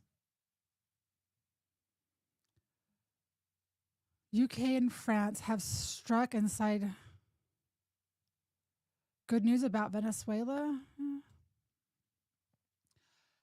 The above photo shows the men the Haitian police accused of being specialized commandos who allegedly executed. I'm going to pull this up from the article in just 1 second. Who allegedly executed the president. The photo shows the weapons these men were caught with. There are no heavy weapons, only old weapons, and only enough for about half of these men. They were found with only 2 walkie-talkies and not a single bulletproof vest. There's nothing about this group to indicate any kind of specialized commandos, and it's very unlikely that such a ragtag group could have gotten past the president's 10 bodyguards without resistance. Okay, I'm going to pull up this photo. I need to get better at having these photos ready to go to where I don't have to jump through any hoops. Oh, I have to remove that. Hold on. I'm just going to remove the article. Stop sharing. Share this other. Share screen. Okay, we're going to share this instead. So this is the article that I've been getting my information from, and I did some extra research on top of it. Okay, let's see. We're going to scroll down to Haiti. That was that Keiko girl. I should have gone through. Next time I'll do this, guys, because it'd be nice to have you guys to have some visuals.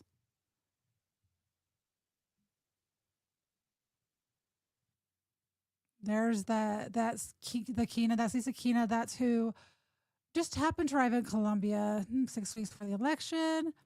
Then you have Burns going down there for some secret stuff.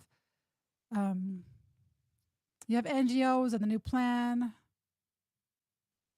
I'm going to put this link for this full article, guys, for you guys you can go read through it. You'll have visuals.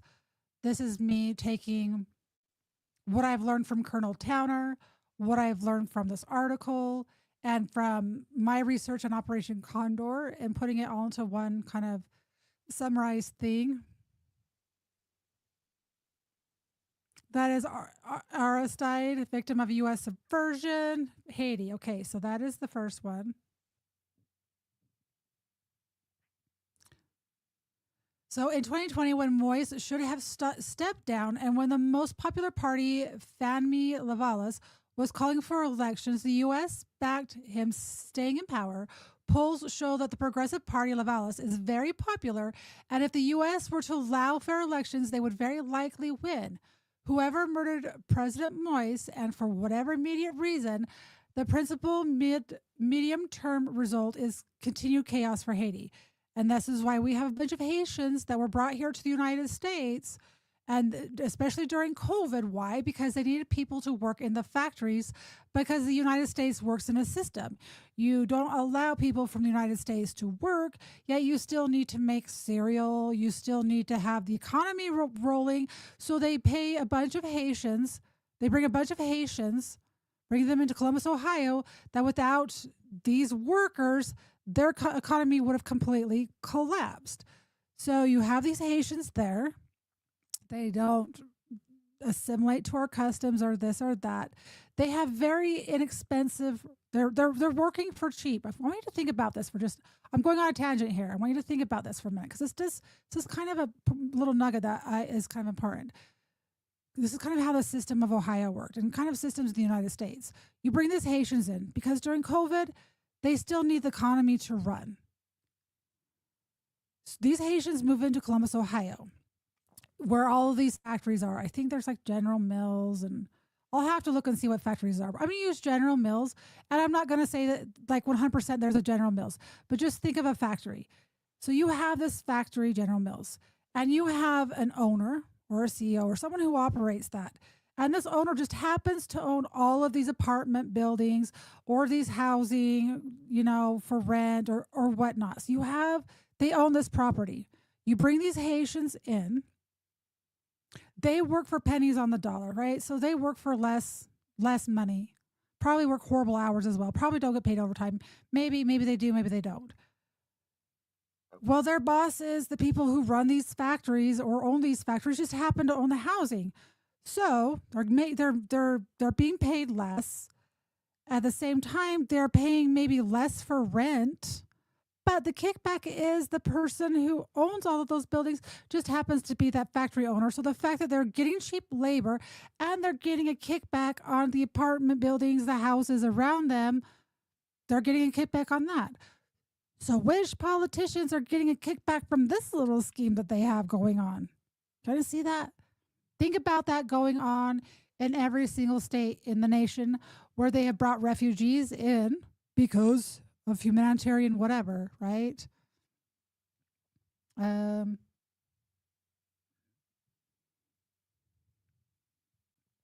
So this is the Colombia suspects in the death of Haiti President Juvenal, is it Moise?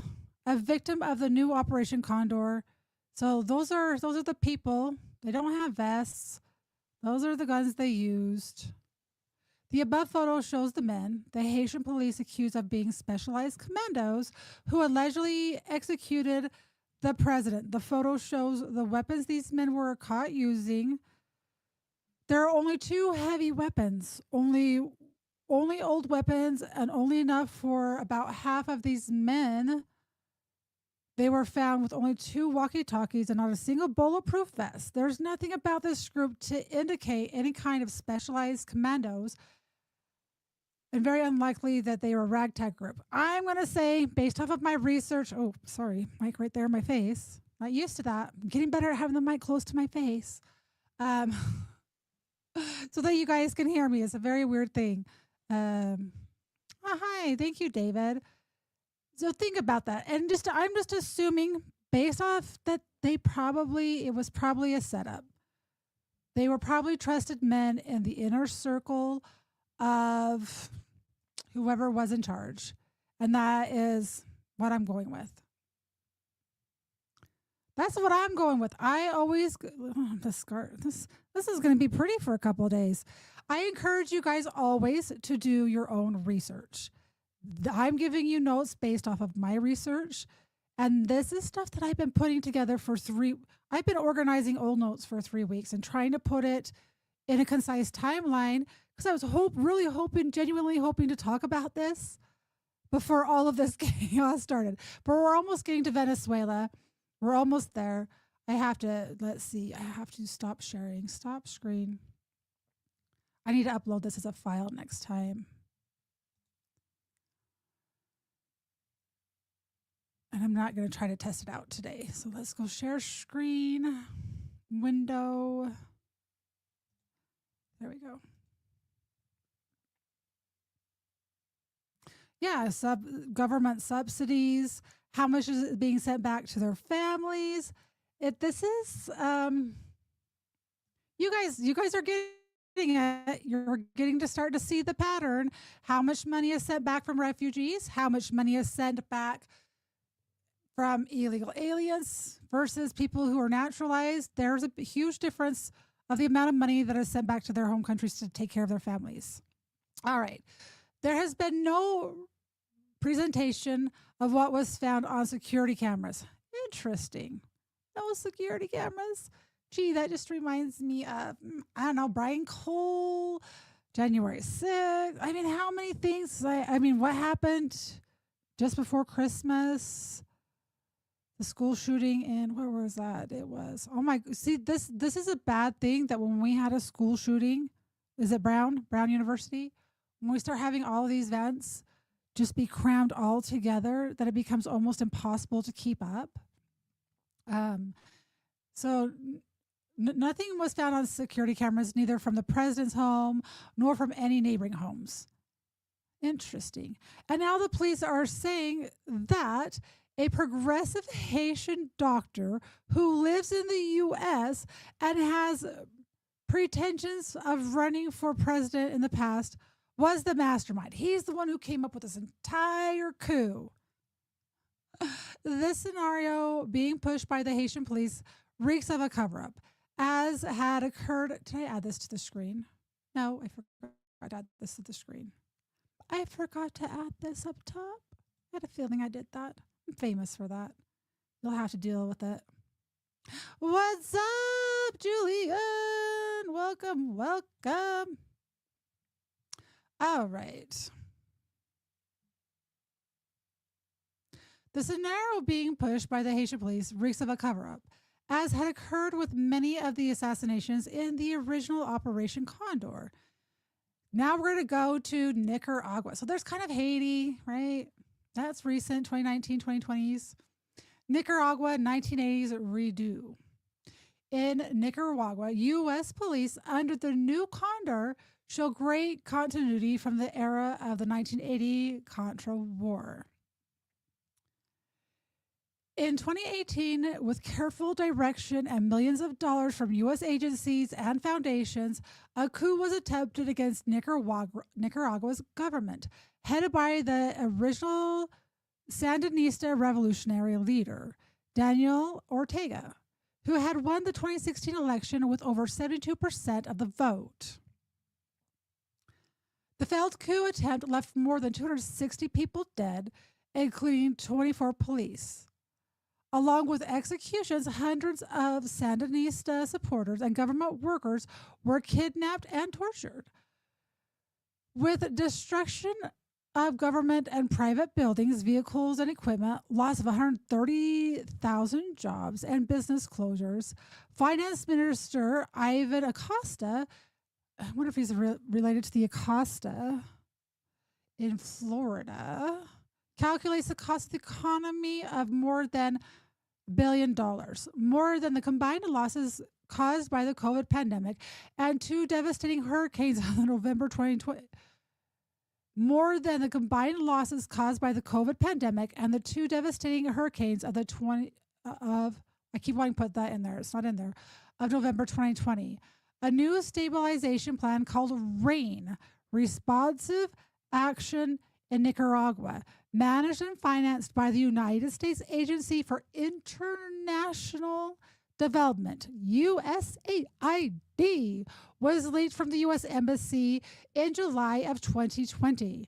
Many more millions have been given by the U.S. to its agents and proxy organizations in Nicaragua to carry out RAIN's operational program, which openly calls for an unconstitutional transition and for promoting transition-related activities. These activities violate Nicaragua's constitution, the country's 2007 criminal code, national security legislation, money laundering laws, in compliance with international standards, as well as the law relating to nonprofit organizations. The current U.S. administration under Joe Biden has maintained President Trump's designation of Nicaragua as an extraordinary and unusual threat to the U.S. national security and foreign policy. Okay. This is where it gets really complicated because we have people like the Tren de Aragua, MS-13 King, coming from Venezuela into the United States. Are they a real threat? Yes. Do they do horrible things? Yes. Should they be in this country? No. So you label this gang on the international transnational terror watch list. So see the same pattern that they're doing with Nicaragua.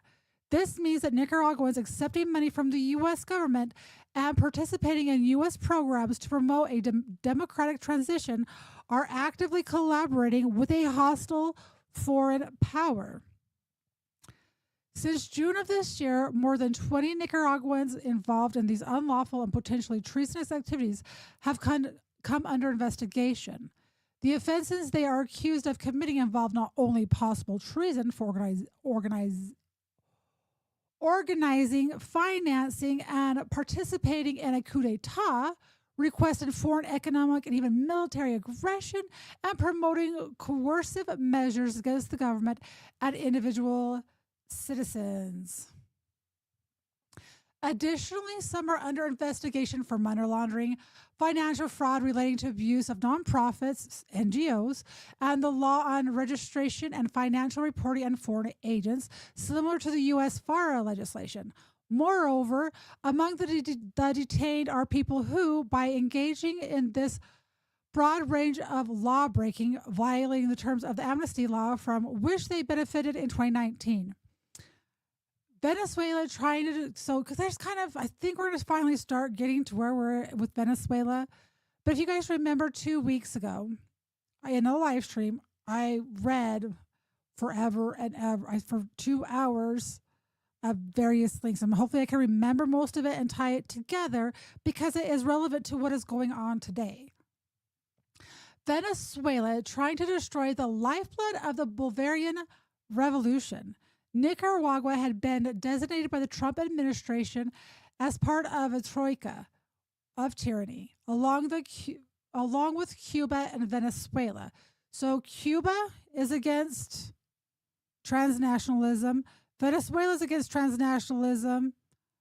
Nicaragua appears to be against transnationalism, which means the opposite of that is nationalists, meaning they don't want other countries coming into their country, becoming prominent leaders in that country that determine policy, allowing them to set up businesses like oil, mining, whatever, to come in to take their resources, take them out of the country, pay their civilians pennies on the dollar to do all of this stuff, and cause chaos. Okay. So that is, to me, that is what an anti-transnationalist is, which means they're a nationalist, which is why they want to make the word nationalist be such a big, bad, dirty word. If you're a right-wing nationalist, you are a terrorist. You are anti-American. You hate this country. If you're a left-wing nationalist, because it is possible to be a Democrat and still be a nationalist, there's a lot of crossovers between these parties. Just that word alone they have demonized to make it be this big, bad, dirty, ugly word.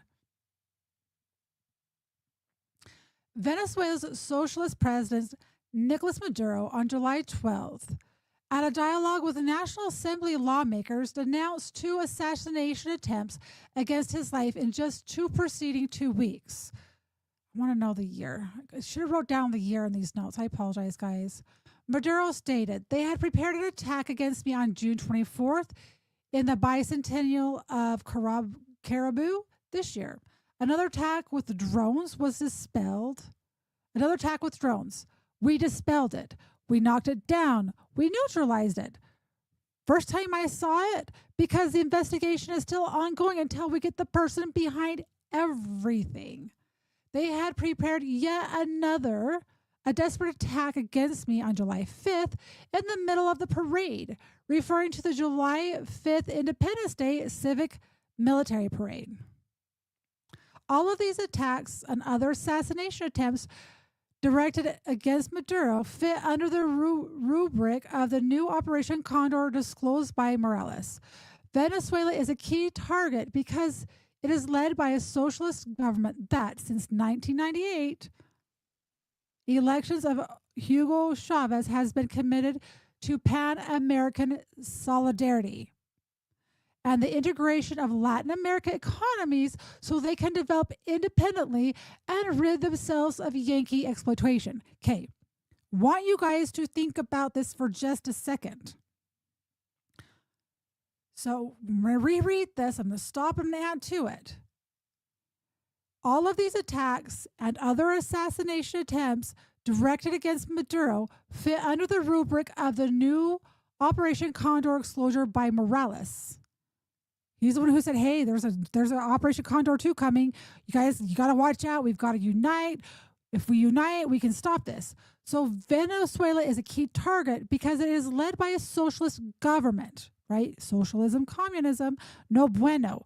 You got to go into these countries. You've got to bring democracy in because you cannot allow a country to be a socialist even if the citizens vote for a socialist country. Since the 1998 election of Hugo Chavez, oh my gosh, I can't read. Since the 1988 election of Hugo Chavez has been committed to Pan-American solidarity. So what have all of these countries wanted to do? They wanted to unite. Kind of like the United States of America, how we have 50 individual states. We each have, 50 nifty. You know that song? Okay. So imagine that that's what they want to do in Pan America solidarity and the integration of Latin America economies so they can develop independently and rid themselves of all other foreign interventions. They can thrive on their own. They have the resources. They have the land. They have the minerals.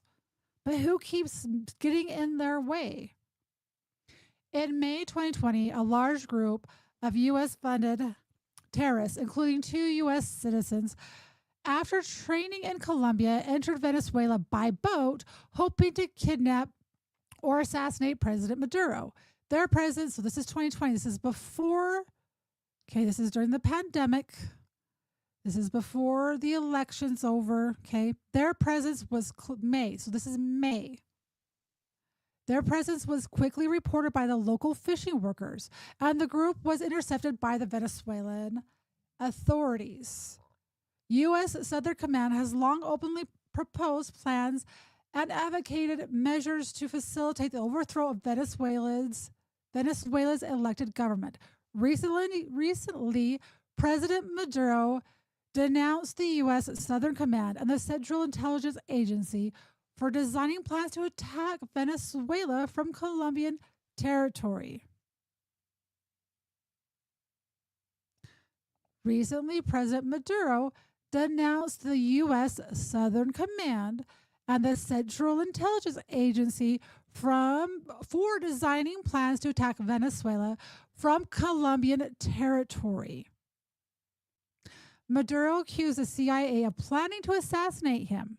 He alerted the Venezuelan people and urged them to prepare to respond forcibly to any destabilization plan in perfect civil-military union. Maduro's statement comes in relation to the arrival in Colombia of the commander of the Southern Command, Admiral Craig Fowler, and the director of the CIA, William Burns, whose visit as the Colombian ambassador to the U.S. explained was a delicate mission taking place right before criminal attacks in Haiti and Venezuela. So remember, Burns went to Colombia along with that other lady, forgot her name already, before criminal attacks in Haiti, before they took out the Haitian president, and Venezuela. President Maduro noted, "We have received information. They are behind plans to continue threatening and attacking peace and democracy, the institutions, and the leadership of our country. The Venezuelan government's warnings about this continuing conspiracy, violence, and preparation for mercenary groups in Colombia to attack Venezuela were borne out recently by attacks in Venezuela's capital. Various criminal gangs stage attacks in different parts of the. Okay, I'm losing my ability to read. We're almost done reading. Various criminal gangs stage attacks in different parts of Caracas, including one on an important police center. The attacks were clearly coordinated to create a climate of fear and uncertainty during a visit by a European Union delegation to assess the possibility of EU observers monitoring the important election scheduled for later this year. The Venezuelan security forces took action to control the areas under attack and dismantled the criminal gangs responsible. Now, remember earlier that I told you that our CIA created the Cartel de la Sol, and they also, through NED, trained their police officers and their National Guard. I want you to keep that in mind as we're talking about this. Their actions in turn signify a key difference from the 1970s, notably that Latin American countries are stronger and better able to defend themselves from U.S.-backed subversion and terrorism. All right, so we're done, guys. This was to give you a back history of what is going on in Venezuela, and I felt it was important for you guys to understand everything that's been going on. And I didn't cover all the details from 1970 to the mid 1985s during the Dirty War when they couped all of these other countries. I have covered that extensively. If you guys want me to recover that, I could, because I now have more knowledge since I've covered it. Probably could explain it a lot more better, but we'll see. So in conclusion, Evo Morales, among others, has made clear that the U.S. elites and their regional allies are desperate to impose a new Plan Condor in Latin America and the Caribbean. Historically, the U.S. has always sought to suppress regional emancipation in the form of progressive movements and governments in a global context. They now also fear the growth of the region economic links with Asia, especially China. Okay, this is an important piece. I'm not going to lie to you. Right here is an important piece which is not covered.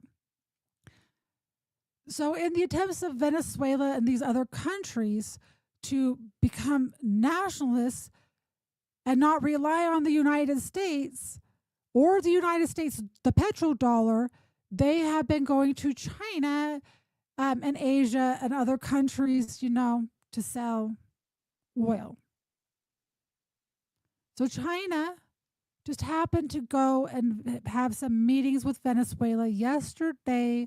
Last night, there is a military it's a military coup. There is a military coup that went into Caracas. There was key structures that were bombed. They went in there.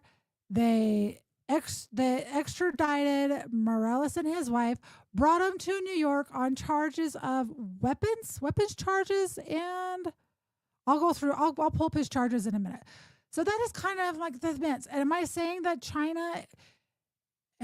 this isn't strategic? Could be beneficial? It sure is. Do I think that? Do you think I don't? We shouldn't be going into another country and arresting another president for having weapons. He's the president of his country. He commands a military. Why are we going into another country and dictating whether or not he has weapons?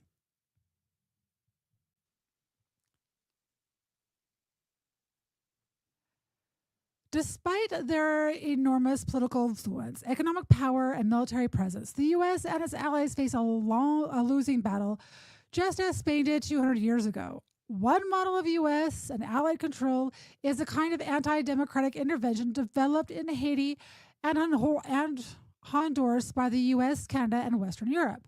This model ensures a neutered, corrupt central government and a neo-colonial rule via international agencies and Western NGOs. The collapse of Haiti and Honduras into neocolonial subjugation is still mostly an exception in the region. Apart from Haiti, the other Caribbean nations have proven to be very resilient against U.S. pressures, consistently blocking moves against Venezuela by the U.S. and Canada in the Organization of American States, OAS, for example. All right, it's going to go through all of these other countries at summarizations, which we don't really need to have the conclusions of that. But what I am going to do, I have other stuff. I have other information to share with you. I am just someone that thinks that the context of history is important. Whether you decide to believe this narrative or not, that is up to you. Do your own research. Do your own research. You are smart. You can think for yourself. If something doesn't sound right, well, just maybe it's because it isn't right. Okay, I'm gonna share. I'm gonna find a video for you, one that I've already watched, because I do need a potty break, and so I don't want to leave you here with not any music and not with something to watch. So let me go to. I'm gonna go to Venezuela.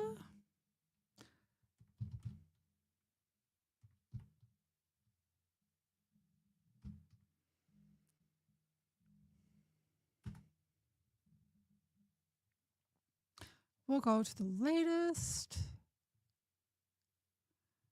I don't want images. I want videos. I want a video you guys can watch. That's only 15 seconds long. That's not long enough to entertain you guys. It's going to be at least 30 seconds. All right.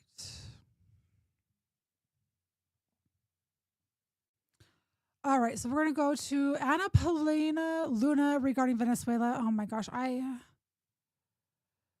haven't watched this one. It's only 20 seconds long. It's going to play. Let's see. No, I don't want to see someone burning our flag. That's going to.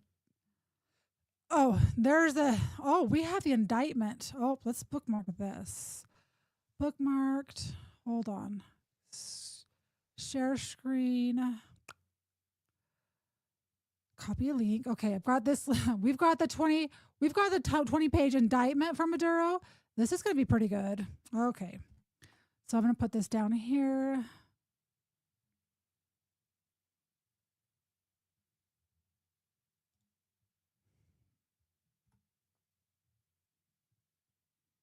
I found some weird I woke up with this really weird dream this morning.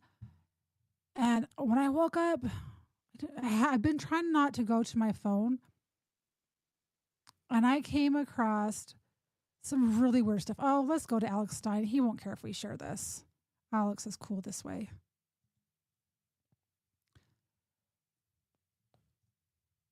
Okay, let's add.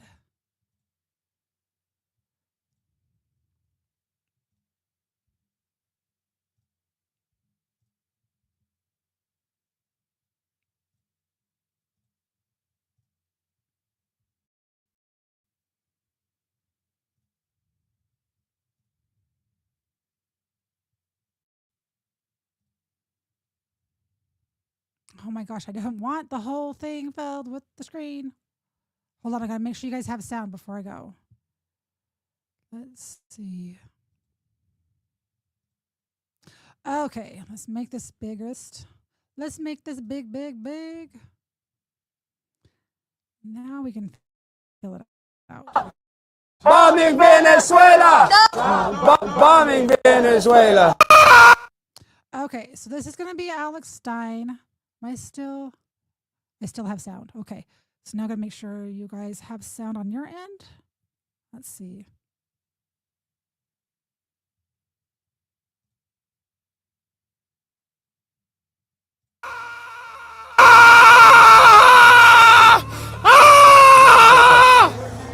So we're here in Dallas, Texas, protesting the unfair and illegal arrest of Maduro. I stand against it. We stand with Maduro and we want to protect big booty Latinas. No war on Venezuela. Bombing Venezuela. Stop bombing Venezuela. No war in Venezuela. Not bombing Venezuela. Not bombing Venezuela. No war on Venezuela. No war on Venezuela. Stop bombing Venezuela. Stop bombing Venezuela. No war on Venezuela. No war on Venezuela. Stop bombing Venezuela. Stop bombing Venezuela. No war on Venezuela. No war on Venezuela. All right, y'all, we have a little counter protester here, so let's Protect get what? out. No, Get protect. out. Protect big booty Out. Latinas. Out. Protect Get big out. booty Latinas. Out. Protect big booty Latinas. I'm here with you. I'm here with you. I'm here with you. I'm here with you. Stop Protect big booty Latinas. Protect big booty Latinas. Protect big booty Latinas. bombing Venezuela. I stand with Venezuela. Protect big booty Latinas. Protect big booty Latinas. Venezuela. Protect big booty Latinas. I stand with you. I want to protect big booty Latinas. I want to protect big booty Latinas. Amnesty for big booty Latinas. Bombing Venezuela. Big booty Latinas deserve amnesty. On Venezuela. Guys, protect big booty Latinas. Protect big booty Latinas. Protect big booty Latinas. Protect big booty Latinas. I'm here in solidarity. I stand with the people of Argentina. Get out of my way. Get out of my way. Get out of my way. What are you doing? Get out of my way. Y'all can't do this. Get out of my way. Get out. Get out of my way. Get out of my fucking way.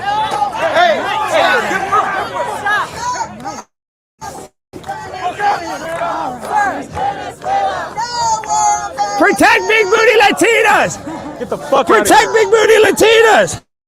Get the fuck out. Protect big booty Latinas.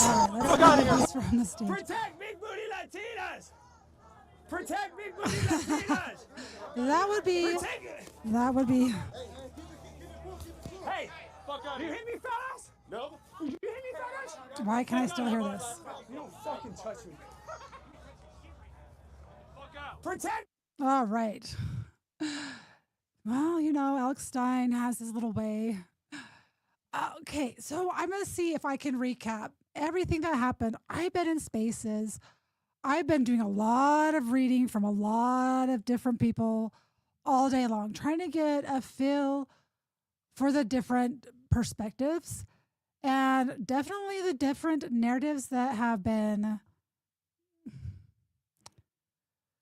the different perspectives. And I just want you guys to keep one thing in mind. I want you to envision Ukraine. And I want you to envision all of the propaganda. You know, we had the ghost planes. We had all these videos coming out about this being bombed, that being bombed. We have USAID money that has funded propaganda in these various countries. So we have supposedly people here on our shores that have been going in Florida, and they've been just like been celebrating. They've been like, oh yes, we overthrew Venezuela. Everyone's all excited. And this could be true. I'm not saying it's not. But I also have to take it from a lens and think, how much of this is to persuade us, the American people, that going in there and cooing a leader of a nation is a good thing. And I know I'm going to get flack from this live stream from a lot of people. But the truth freaking matters right now. If I go through and see all the people trying to Oh, yeah, all the propaganda. I'm sorry. I'm just scrolling for just a second because I want to see if I can find stuff from last night, and I'm gonna have to go to the top. I didn't bookmark last night's stuff. You know what? It's on my timeline. I'll go to my timeline because I had the initial stuff that I put out that I was seeing. My initial thoughts on everything is out. Um, I feel like I try to see things from the perspective of Operation Gladio and the perspective that Trump is upset that they nationalized their oil. He's very upset that we had all these companies that went in there from the United States, like Exxon Oil, who went in there. They built factories. They made it where they can extract the oil from these countries. And okay, so I think I'm going to start with this video first. Okay, so I'm sharing this. I'm going to bring up this was taking place at the exact same time. I'm not going to comment too much on this, but I want you to have this perspective. We had Netanyahu here in the United States during this time frame. Okay? And this is if I'm correct, this is from last night, unless somehow I got this wrong, and I have gotten things wrong before. So I'm going to put this up here. We're going to play this, make sure the audio is good to go. Christian influencers. Okay. You said, we talked about the woke right, and you said, I call it the woke Reich. That's a brilliant observation. The woke Reich, because these people, you know, they're not any different from the woke left. I mean, they're insane. They're loonies. But they're actually meeting on some of the things. And what we have to do is we have to secure that part of the base of our support in the United States. That is being challenged systematically. A lot of this is done with money. Money of NGOs, vast. Money of governments, vaster. Money of NGOs. Okay? We have to fight back. How do we fight back? Our influencers. We have to fight back with our influencers. I think you should also talk to them if you have a chance. To that community, they're very important. And secondly, we're going to have to use the tools of battle. You know, the weapons change over time. You can't fight today with swords. That doesn't work very well. Okay. Okay, so you're going to have to adapt to the new weapons of battle. Right now, swords aren't going to work. So what are the new weapons? You have to remember that we are in 5th generation warfare, meaning they're going to use AI. They're going to use propaganda campaigns. They're going to flood the timeline with truths. They're going to flood it with lies. It's going to be up to you to not just believe every single influencer that puts something out. Think for yourself. And you can't fight with cavalry. That doesn't work very well. And you have these new things, you know, like drones, things like that. I won't get into that. But we have to fight with the weapons that apply to the battlefields in which we're engaged. And the most important ones are the social media.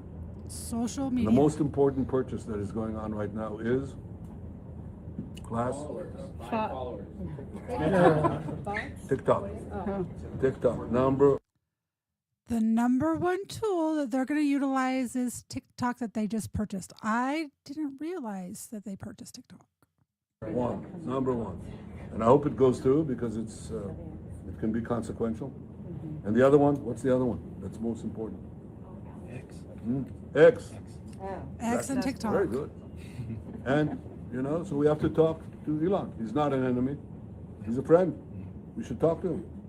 Now, if we can get those two things, we get a lot. And I could go on other things, but that's not the point right now. We have to fight the fight, okay? To give direction to the Jewish people and give direction to our non-Jewish friends or those who could be our Jewish our friends. Are we going to succeed with everyone? No. Will there be a strong counterpoint? Yes. Okay, so that was taking place at about the same time or slightly before everything was going on. I'm not telling you to take any kind of a position on this. I want the information to all get out there, and I want you to form your own conclusions based off of this information that is being put out here. Okay, so that was, I saw that shortly after I made my post. So I'm going to go to where let's see. Everything kind of happened. Okay, so I should go through some of these posts just for some funny things to laugh at because, I post some funny videos because I get tired of politics on my timeline. I try to mix it up with some laughter and some factual stuff. So let's see. This is okay. So here was this one.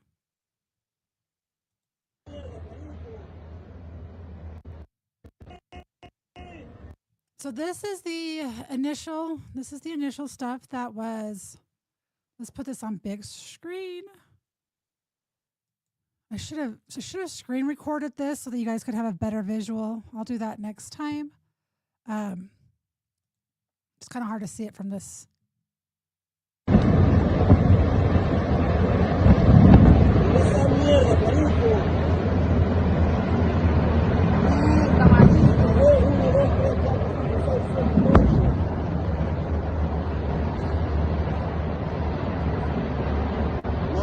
Huevo, qué locura. Moscaí.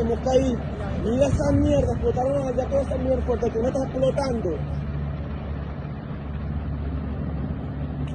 Mierda, marico, se prendió el peo en esta mierda, ¿oyó? Huevo.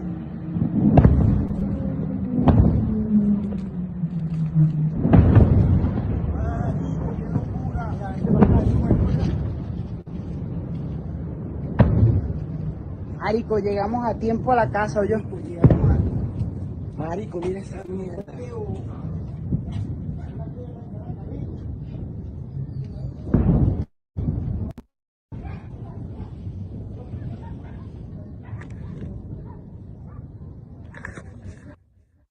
So you guys kind of get a good idea of what is going on there. There's nothing on my timeline that you guys can't see. So should I do a quote post to that? Nope. Okay, so there was one I did do a quote post to.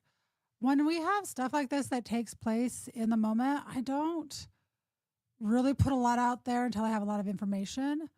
All right, so I put a post out there that says, Maduro has reportedly been captured. Let's see. Oh, I'm still not on camera. Sorry, let's put me back. Let's put me back on the stage. How about that? Let's go here. All right, so we got, hopefully you guys can see that okay. And I'm sure you guys may have already seen this, read this, whatever. But the United States of America has successfully carried out a large-scale strike against Venezuela and its leaders. President Nicolás Maduro, who has been, along with his wife, captured and flown out of the country. This operation was done in conjunction with U.S. law enforcement. Details to follow. There will be a news conference today at 11 a.m. at Mar-a-Lago. Thank you for your attention to this matter. So I'd heard rumors of that he'd been captured. Gosh, that was within like 1 minute, that had come out. I don't think I have else. They haven't really posted a ton about this situation because this is a lot of information that needs to be talked about. Guys, if you are on X, repost this live stream. This is like one of the least amount of reposts. I've only had 6 reposts on X. That's not normal for me. I don't think people like the way I'm covering this particular topic. This is kind of par for the course. This is why it's so frustrating, but that's okay. I'm going to continue doing what I'm doing. It's important information that needs to get out there. I'm going to remove this for just a second because I do have other things saved up on. Okay, so I stumbled on, this is really random. Like I told you guys, I had this weird random dream that woke me up. I was sound asleep. And as a result, I came upstairs and I got into reading down a little rabbit hole, and I'm not sure if it's related to all of this stuff, but why Venezuela? Other than the fact that, guys, and I just want to be clear. I don't know President Maduro. I have not interviewed people from his country. I am going off of my research of Operation Gladio. I'm going from the Paul Williams book. I'm going from that article. I'm going from research from Colonel Towner. Make sure you guys are following her. I'll put her link in X. She's got the Colonel's Corner on Rumble. I listen to her all the time. I cannot dispute her information. I have not, when I fact check it, I can't find holes in it. So I come across this and I'm like, and I was like, this is really random. So I'm going to pull it up. Hopefully this is going to allow me to pull it up without having to jump through hoops. Let's see here. Is this the right link? I'm hoping it's the right link, because if not, I took screenshots just in case. No, that was his link. Where did I put this link? Okay, I'm going to have to I'll do a random search. Okay, let's do this. This was so bizarre to me. And you guys are going to be like, what? Okay. And I should have left a comment because I was like one of the first people to see this. Don't know how I saw this first thing this morning, but I did. So wait till you see who I'm going to put up here on this screen. So let's see if I can zoom in on this. So I wake up and I don't know why it was on my timeline, but it was. And it says, this is from Nat Rothschild. Well done, Donald J. Trump. Hashtag Venezuela Libra. Okay, I don't know what Venezuela Libra means. But I started going through the comments like I normally do. Hey, Grok, does Venezuela have a Rothschild central bank? The Central Bank of Venezuela is 100% state-owned by the government, as per official records from Wikipedia and the U.S. Treasury. No credible sources indicate Rothschild's family ownership or control. Advisory roles like debt consulting in 2024 do not equate to ownership.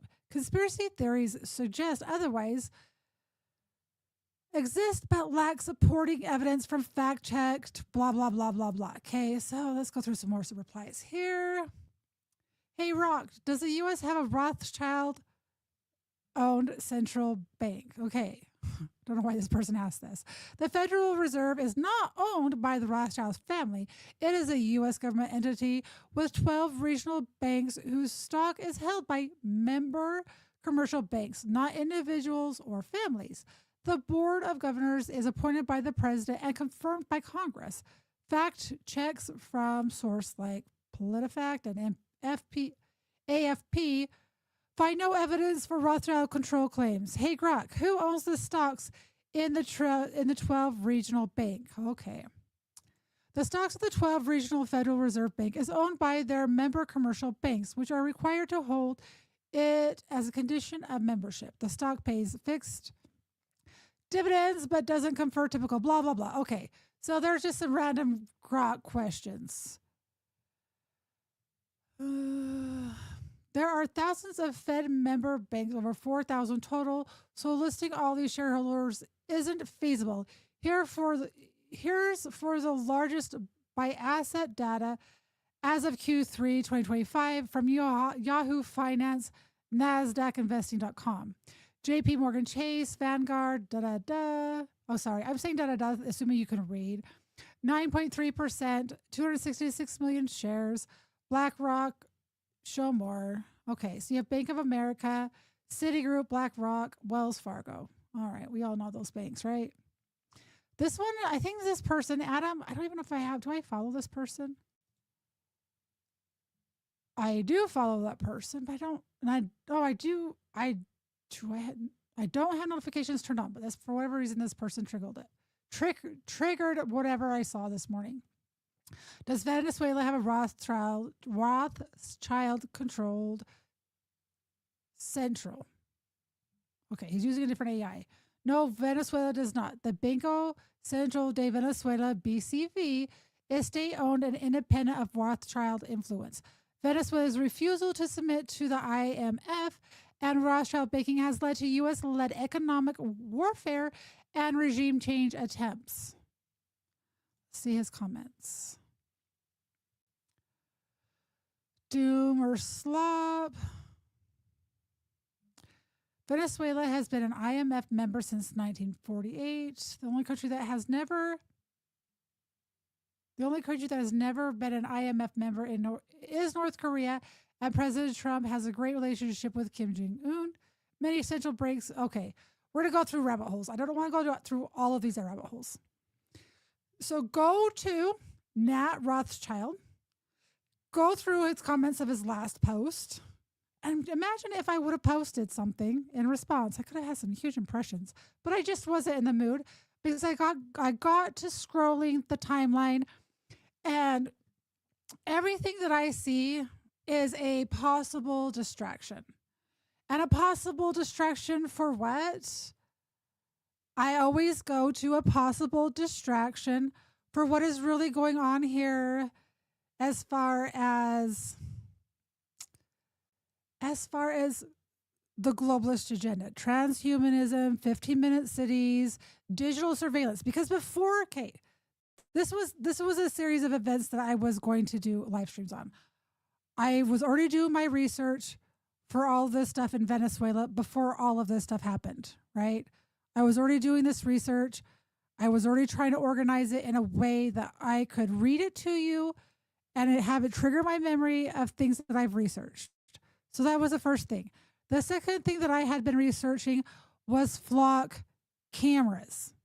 Flock cameras, if you understand their technology and how leaky they are and how easy they are to hack, you would be concerned. So I've been doing a ton of research on that, compiling all of my data for that to put it into a easily digestible information so that it makes sense to you. So this happens, and what are we being distracted from, right? So these guys are anti-nationalists, which means they're going against the agenda. They are taking away money from these big power people, right? Is it a distraction, or is it just part of the plan? Or it can be both. I'm not saying that it's not both of them, but this was my mindset. That was the research that I was doing already. So then I come across Volex on Nat Rothschild's profile. So happy New Year. Thank you to our worldwide Volex community for your support and partnership. Wishing you a joyful, what is Volex, right? Do I have... Oh, I should have screenshotted all this stuff. I bookmarked it, but I didn't screenshot it with notes. The honors system is wrong for more than it's right, and true heroes. Eleanor Mills, she looks a lot like Hillary Clinton. I wonder if they're related. I'm looking for the link to Volex because there is one. I saw it earlier. Why ban trail hunting? I mean, go through this person's profile. A simulated chase with no actual kill while allowing non-stun slaughter where animals suffer conscious throat cutting. If UK government is serious about compassion, prioritize ending barbaric ritual killings over harmless traditions. And they're talking about killings of animals. And yes, I am for YouTube. I'm for just doing this. I think that should be banned. I agree with him. Nat Rothschild is from Switzerland, if I remember correctly. Sorry, I'm trying to find the specific post that I did not bookmark.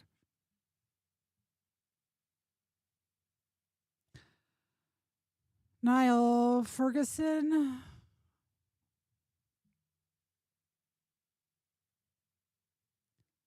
All right, I might have to do this in conjunction with another stream because this information, for whatever reason, seemed important to me and it seemed like it tied in. We welcome Dave Webster, a non-executive chairman of Volex, bringing deep industry expertise to support our growth ambitions, especially in North America. Nat Rothschild moves to CEO, continue to lead day-to-day operations. Read more at volex.com. This is one of the things that I was looking for.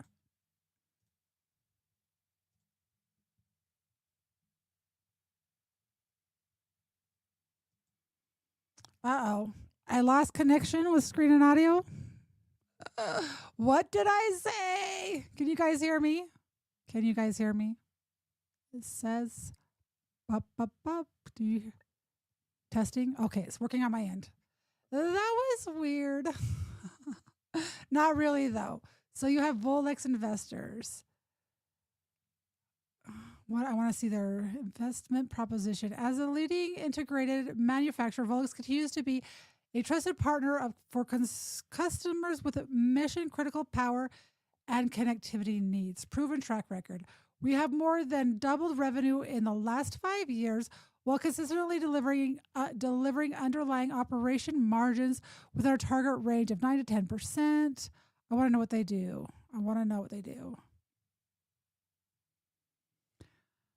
Oh, financial other. This is something new. I haven't dug deep into this company, okay? Governance. Volex PLC, the company, is committed to maintaining the highest standards of corporate governance throughout the operations and to ensuring that all of the practices are conducted transparently, ethically, and efficiently. The company believes that scrutinizing, I think they meant to say scrutinizing all aspects of its business and reflecting, analyzing, and improving its procedures will result in a continued success of the company and improve shareholder value. The company has been chosen to formalize its governance policies by, I want to know what the company does.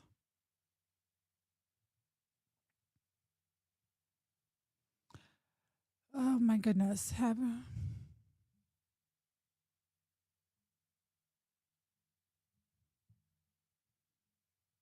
I just want to know. Codes and policies.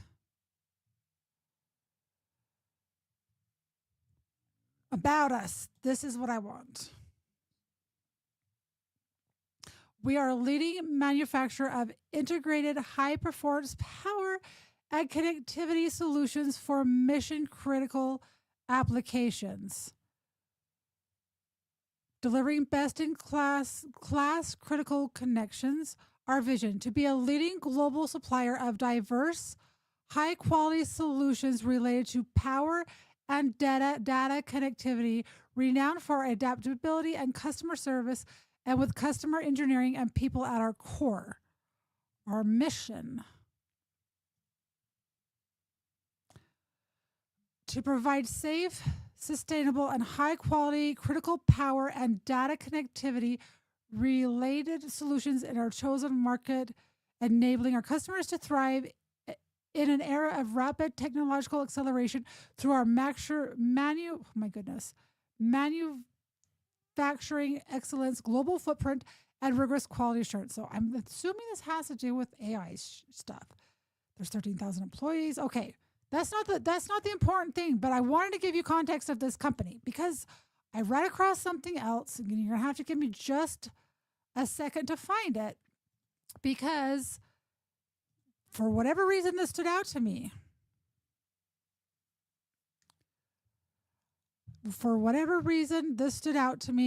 Therefore, that means I want to share it with you, okay?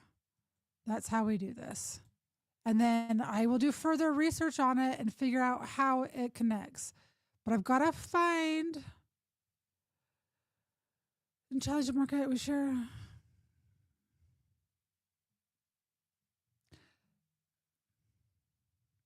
It has to do with remembering Sunday, Nathaniel Rothschild was involved in creating the fear that was required for the London secret elite to get millions killed in World War I for his own greed and lust for power. The Rothschilds are still at it today via the Economist. What did Rothschild say to that? This is nonsense, blah, blah, blah.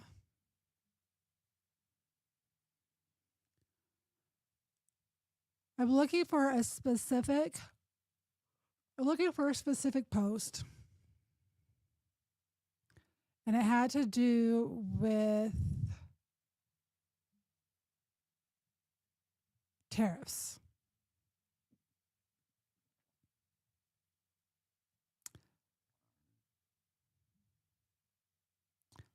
This is how my brain works. Can you imagine that I just scroll through and click on stuff like this and connect dots? I do this all the time. And this makes me a big fat nerd. And I'm sorry that you're sharing this experience with me. I thought I bookmarked the actual link. I didn't. But the one about the tariffs, because it tied to Venezuela. And when he congratulated Trump this morning, I'm like, this is why. If I don't find it in the next couple, I'll move on. Why did they pass in England? I'm going to go through this timeline one day. This is going to be a whole entire stream one day, guys, because I'm curious. Okay, it's further than this because I remember seeing this person. Oh my gosh, I scrolled so much last night. I am so special. This was at like 5 a.m. my time. This is not okay. I need to seek help. Need to seek help for this. His wife put out a book. All right, big win for Volex. I finally found it. It was July 15th of 2025. Big win for Volex. Tonight, U.S., Indonesia, let me put this on the screen so that you guys have a visual. Let's make sure that I'm sharing the tab. Okay, I'm sharing it. Let's put it up on the... Oh, it's already up there. Okay. So here it is. Big win for Volex. Tonight's U.S.-Indonesia tariff deal slashes looming 32% duties to a flat 19%. Crucial for Volex Batum factory, a key export base for EV, so EV batteries, data, and medical assemblies headed to the U.S. as Vietnam faces 20 to 40% levies on Chinese pass-through goods and Mexico talks stall. Batum becomes a safer hub in Volex China plus one strategy. Okay. I don't know how that's important, but I wake up to that. I find that. I don't know why I find that, but I did. And I don't think that anything happens by accident. No one cares, Natty Boy. I mean, if you go through his stuff, there's some dark stuff from some dark people. Anyway, there's a lot of spam in there. So I'm putting that into the universe. I'm actually going to take a screenshot of this real quick. I don't know why this is going to be important, but it is. So I'm putting it out here for you guys to know that it's here. Something he congratulates Trump on today's thing with Venezuela. He's into EV, data, medical. We know that Venezuela has one of the biggest resources of clean water, clean energy, which is important for all this stuff. But I've never heard of Volex. And I don't know if any of you guys have heard of Volex. I haven't. No, that one wasn't the stuff that was crazy. The Knights of Malta. That was not the crazy stuff. I'm not going to go through that tonight because I will get distracted from our topic, and I do want to wrap up this topic. The whole entire night, my whole entire goal was to refresh everyone about Operation Gladio and Operation Condor, which is Operation Gladio south of the border. These events might seem small to you guys. They're not. They are quite important. I'm trying to figure out which background. There we go. They're important to understanding what is going on in the world. And if you know that since 1947, that with our CIA and the United States, we have couped over 60 countries. I think it's over 80. It's over 80 for sure.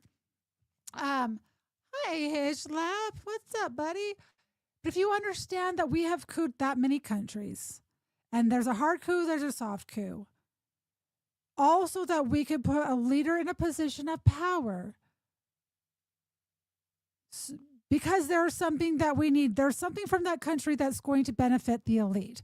And when I say our country, I don't mean the citizens of the United States. We're not the ones who mostly benefit from this.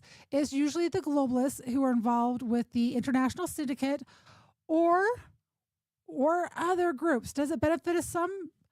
I don't know. That is something that I'd like to know. But I wanted you guys to understand the dynamics currently going on in South America with Operation Condor.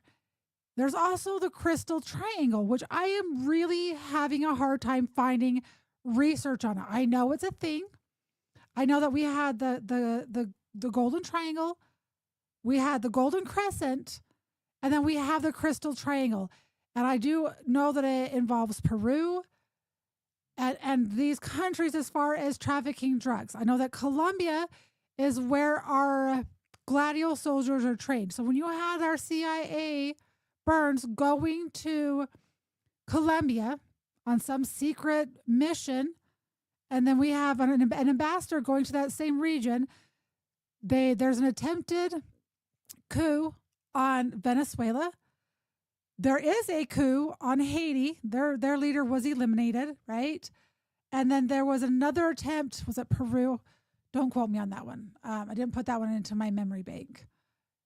But if you realize that these countries are all interconnected and that their biggest threat is that they believe that they can unite to a one Pan America, they can unite and have their own national sovereignty to where they don't have these elite people from all these other countries coming in, setting up shop in their country, hiring their citizens, paying them pennies on the dollar, taking all of their resources, exporting them to all of these other countries that are part of NATO, the UN, and our allies, all to further this globalist agenda. If you can understand that is what they have been doing and that is what they continue to do, then you're one step further ahead. So when we as United States go in last night and we bring in military force, we go in with choppers,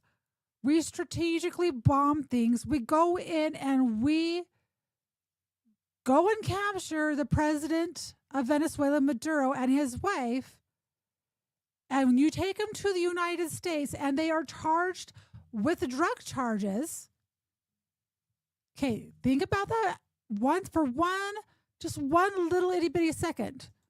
I'm going to pull up this. I'm going to pull up, I know this is in video format, but I'm hoping that I'm going to be able to be able to pause it and decipher it for you guys. This is from a Diligent Denizen. He has a 25-page indictment. Hopefully within the first couple paragraphs, we're going to have a more clear picture as to what he's being charged with. And I'm just saying, do we as a nation have the right to go and take a president that was elected, even though we say he wasn't elected? Do we have the right to say that he is not the lawful leader of that country? Do we have the right to go in there, to take military action, to have him removed from his country? Do we have that right? I'm not going to be able to read this to you guys. I need to find a better link to this. Let's see.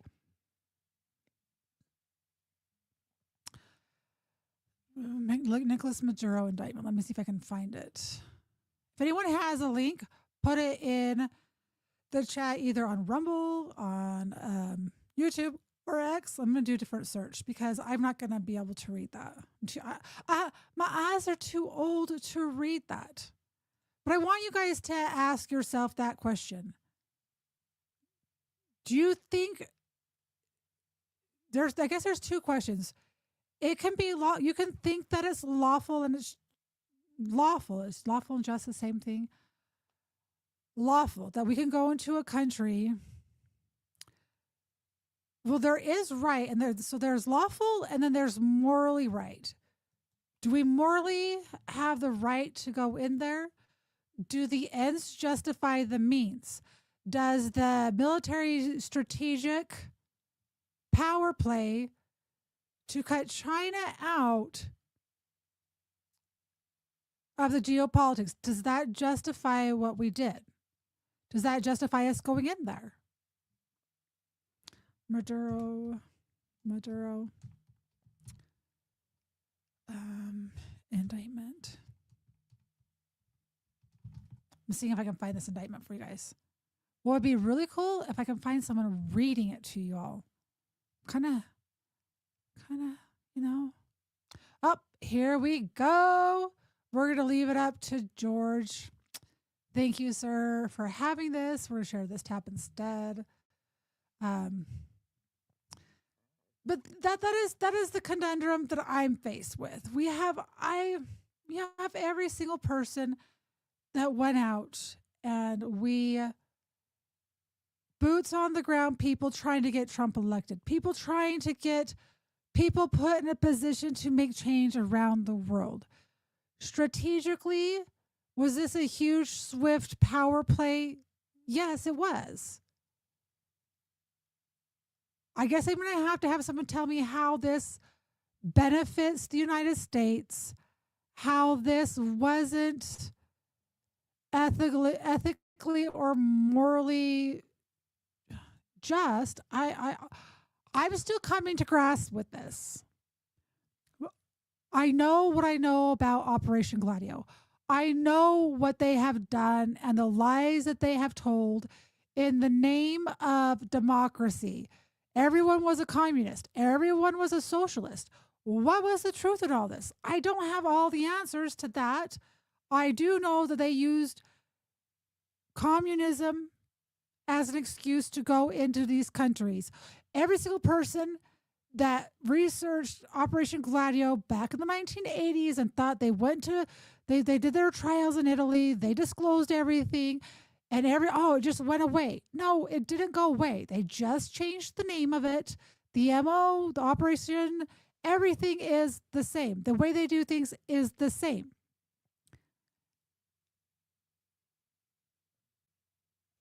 And knowing what I know about that and knowing what they've done and the amount of the lack of care for a human life in the process, it just disgusts me. But I'm going to read this for a second. I'm coming off the camera for just a moment. You guys can stop staring at my big fat dot on my forehead. That would be really nice of you guys to stop doing.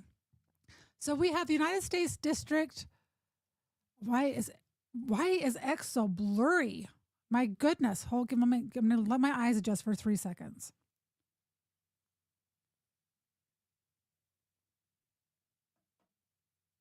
It would be really nice if someone could read this for me. I'd be really happy.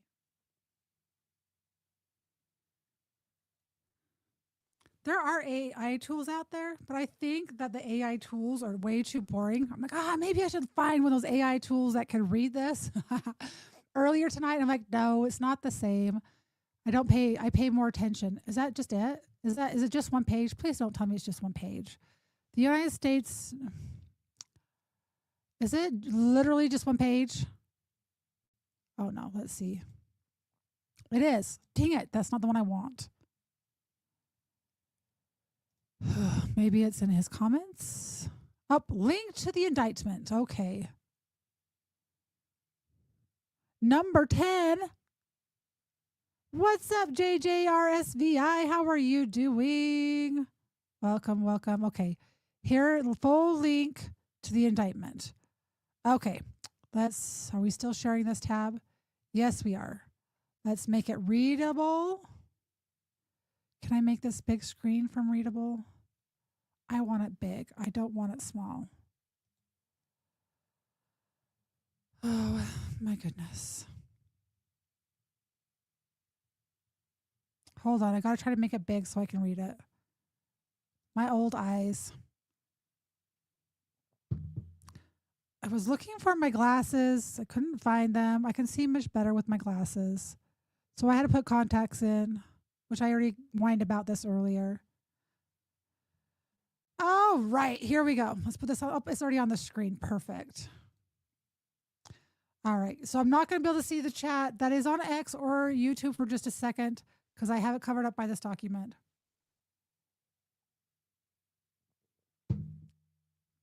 For over 25 years, leaders of Venezuela have abused their positions of public trust and corruption once legitimate institutions to import tons of cocaine into the United States. Nicolás Maduro Moros, the defendant, is at the forefront of the corruption and has partnered with his co-conspirators to use his illegally obtained authority and the institutions he corroded to transplant thousands of tons of cocaine to the United States. Since his early days in Venezuelan government, Maduro Moros has tarnished every public office he has held. As a member of Venezuela's National Assembly, Maduro Moros moved loads of cocaine under the protection of Venezuelan law enforcement. As Venezuela's Minister of Foreign Affairs, Maduro Moros provided Venezuelan diplomatic passport to drug traffickers and facilitated diplomatic cover for planes used by money launderers to repatriate drug proceeds from Mexico to Venezuela. As Venezuela's president and now de facto ruler, Maduro Moros allows cocaine-fueled corruption to flourish for his own benefit, for the benefit of members of his ruling regime, and for the benefit of his family. Hold on, I gotta make this small.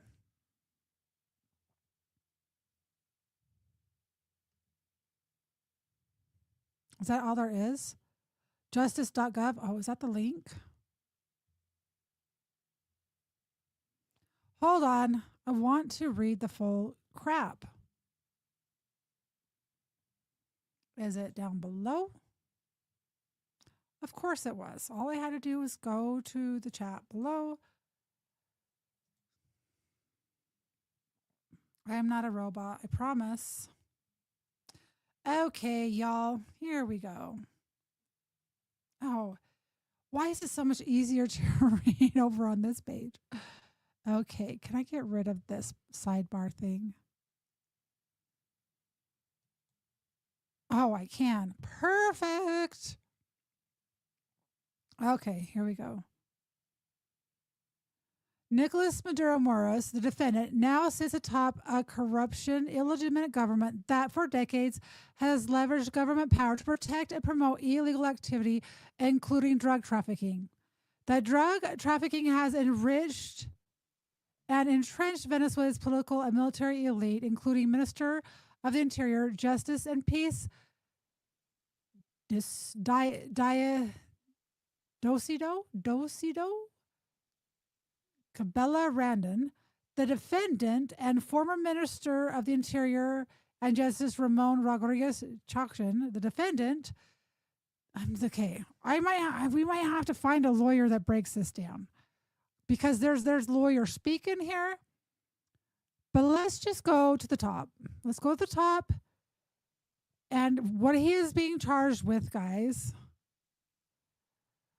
Let's go. There should be a summary. We're going to go to the end. There should be a summary, a conclusion. Okay. The defendant, corrupt drug trafficking and connection to narco-terrorist groups.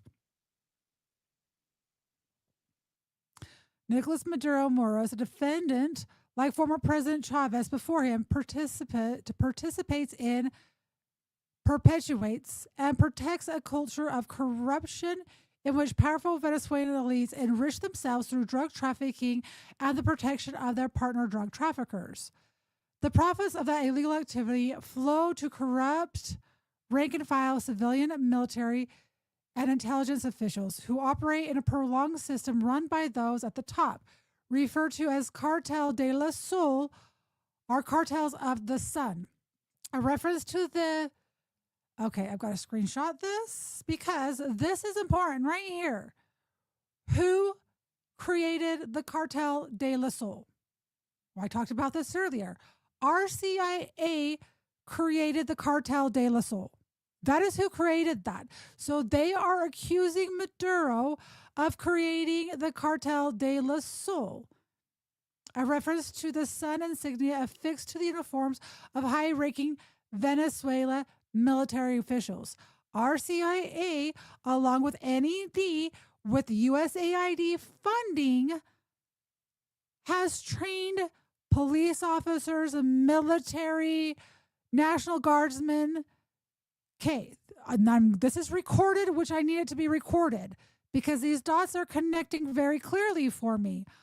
I'm not going to tell you how to think or what to think, and I'm not sharing the right screen. This is awesome that I just come back to make sure that everything is working well, and I'm not on the screen. Okay, and I don't want myself that big or that big. I want to read but be present. This will work. Whatever. Okay. Sorry guys, I'm reading this and it's not even on the screen. So hopefully I read that well enough for you guys to understand. But we talked about this earlier when I was talking about Venezuela. RCIA created Cartel de la Sol through NED, USAID. So NED is where they take our officers, they bring them to a country, and they teach them in tactics to go after dissidents, right? So you have people who are against the regime. They train them how to eliminate them, how to torture them, how to get information out of them. That's what they've taught them to do. And it wasn't just Venezuela. They did this in Vietnam. They did this in all kinds of countries, okay? NAD through USAID funding. Venezuela sits in a geographically valuable location for drug traffickers, with northern access to the Caribbean Sea via several large ports and western access to the mountainous regions of Colombia, where coca is grown and turned into the vast majority of the world's cocaine supply in jungle laboratories. Starting in or about 1999, Venezuela became a safe haven for drug traffickers willing to pay for protection and support correct Venezuela civilian and military. Okay, do I think that Venezuela traffics cocaine? Yes, I do. I think that is factual. Who operated outside the reach of Colombia law enforcement and armed forces bolstered by United States anti-narcotics assistance. In that environment, cocaine trafficking flourished. Venezuelan officials and their family members, including Nicolás Maduro Morris, Diosdado Cabello Rondon, Ramon Rodriguez Chacin, Chacin, Cilia Adela Flores de Maduro, and Nicolas Ernesto Maduro Guerrera, a.k.a.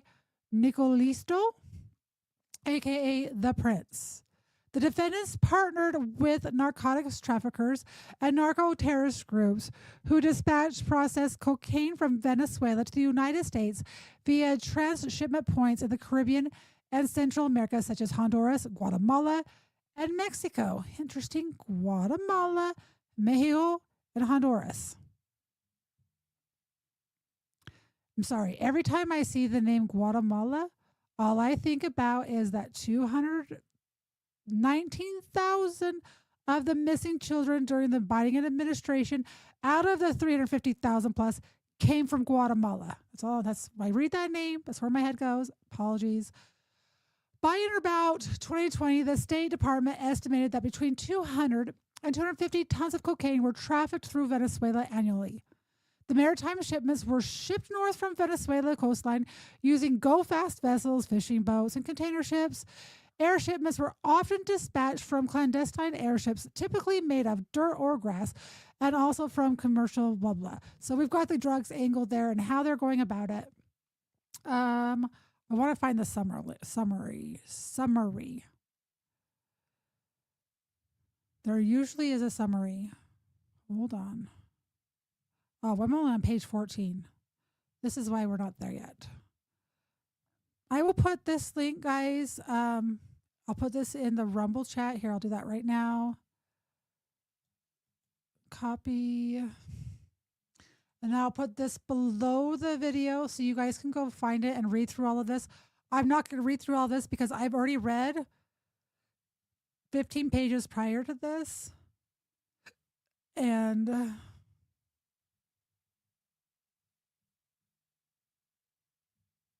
okay, the grand jury, did they had a grand jury for their charges? Paragraphs 1 through 21 of this superseding indictment are realleged and incorporated by reference as though fully set forth herein from at least or in about 1999. Okay, so I just went through all the coup. Remember, I went through all this coup stuff, right? They tried to take him out. If they were going to try to capture him and bringing him up on charges, why did they attempt to eliminate him so many times? That's a really valid question. From at least in or about 1999 up to and including in or about 2025, in an offense begun and committed out of the jurisdiction of any particular state or jurisdiction of the United States, Nicolás Maduro, Morois, blah, blah, blah, all of his kids, his whatevers. And Hector Rothenford Guerrero Flores, Nino Guerrero, the defendants and others known and unknown, at least one of whom has been and will be first brought to and arrested in the Southern District of New York, intentionally and knowingly combined, conspired, confederated, and agreed together and with each other to violate provisions of Title 21, United States Code, Chapter 13, Subchapter 2. It was a part and object. It was a part, an object. Oh my gosh, my contact's blurry. Hold on.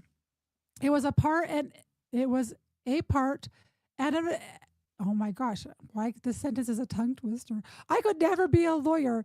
It was a part and an object of the conspiracy that Nicolás Maduro and all the people listed below, blah, blah, blah, the prince, blah, blah, blah, the defendants and others known and unknown would and did knowingly and intentionally import into the United States from a place outside thereof a controlled substance in violation of Title 21 United States Code section. All right, so there's the drugs. I'm looking for the gun charges. I was further in part object of conspiracy that Nicolás Maduro, all these other people. Okay. Defendants and others known and unknown would and did on board an aircraft registered in the United States manufacture, distribute, and possess with intent to distribute a controlled substance. Okay, there's controlled substance. Oh, there's 3 counts. That's why. 1 through 21 of this as being a superseding indictment are realleged and incorporated by referencing as though fully set herein. From at least or in about 1991 up to and including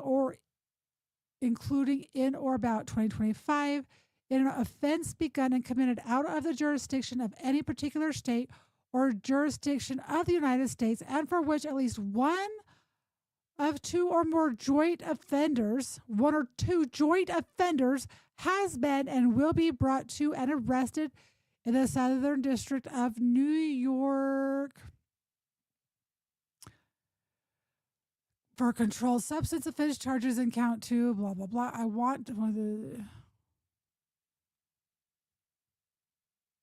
I I'm looking for the gun charge, guys, because I already know the gun charge is there. And they're going to have count 1, count 2, count 3, count 4. So they're going to have the lesser charges and the more charges from at least in or about 1999 up to including about 2025. A particular state.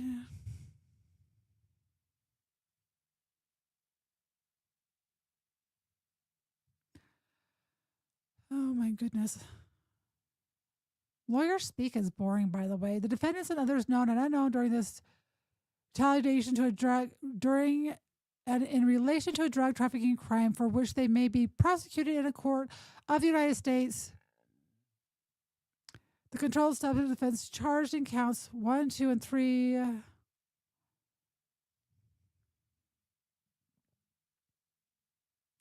I'm going to read through all of this tomorrow. I'm just trying to find the drug charge because my eyes are too tired to read. I don't see the gun charge.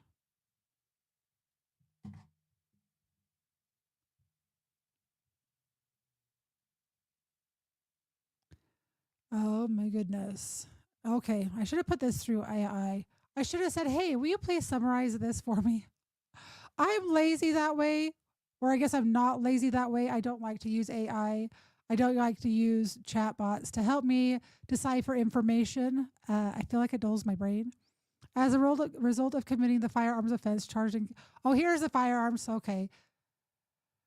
As a result of committing the controlled substance offense charged in count 2 of this superseding indictment, Nicholas and all of these people connected to him shall forfeit to the United States pursuant of Title 21, United States Code Section 853 and 870, any and all property constituting or derived from any proceeds the defendant obtained directly or indirectly as a result. So they're going to seize property, weapons, houses, bank accounts, monies, yada, yada, yada, all related to the above stuff.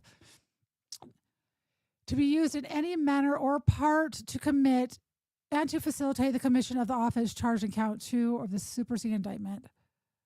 As a result of committing the firearms offense charged in counts 3 and 4 of the superseding indictment, blah, blah, blah, blah, blah. The defendant shall forfeit to the United States pursuant to Title 18 United States Code all firearms and ammunitions involved in and used in the commission of the offense charged in counts 3 and 4 of the superseding indictment. Okay, we're going to read through this tomorrow. So there's the why is the 4-person blacked out? Interesting, because this is the official website that is blacked out. Okay, guys, this is where we come to conclude, and this is where I ask you to think outside the box. This is where I tell you to think for yourself. Hi, Lou. Thank you for reposting this stream. This is where I want you guys to think for yourself. I understand that I fully understand that China is a threat. I fully understand that strategically this area of the world is extremely important. The one thing through all of my research, through Operation Condor, Operation Gladio, and everything with this region, there's one common denominator. They wanted this area of the world. They wanted to create the Pan America. They thought that they had the resources. They thought and felt that they had the manpower, that if they came together and united, they could thrive outside of any outside influence, whether it be the United States, whether it be Israel, whether it be Spain, whether it be Europe, whether it be any other country. They felt that they did not need these other countries coming in, setting up plants, setting up industry, going in and taking their resources to enrich their countries, to enrich themselves and their people. They felt like they had the resources that they could sustain themselves. I'm not going to tell you guys how to think, but I want you to think about this question. knowing that China, right, that's an important thing. I understand that in all of these arguments. And it's the one that always keeps coming up. If we tried to coup Maduro in 2019, we tried to take him out through elimination, through drones, through other attacks. If these charges were legit then, why did they not simply just arrest him then?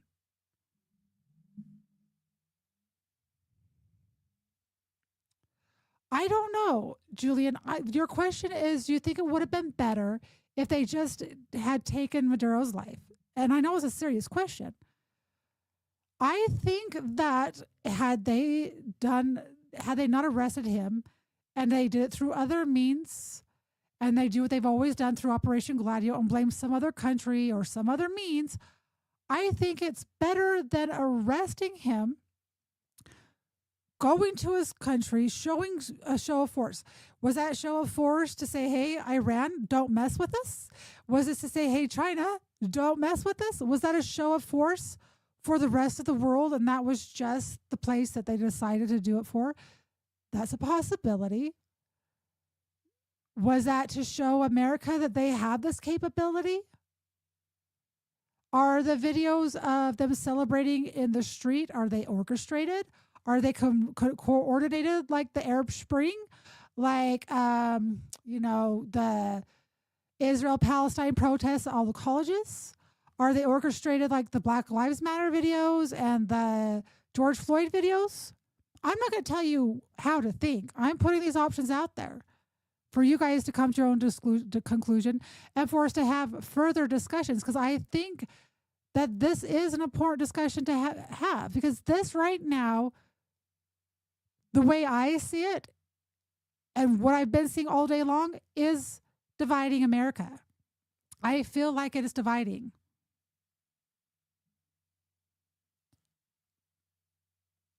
I see things that I sacrificed with my family to get this president elected, hardships that I have with my kids because of what I stood up for. And if I'm going to sacrifice to that level, I want it to mean something. And I want it to be what's right. I'm not going to tell you it's right or it's wrong. Was it legal for us to go into another country and to arrest a leader on weapons charges when he commands a military? He's the commander of chief of Venezuela.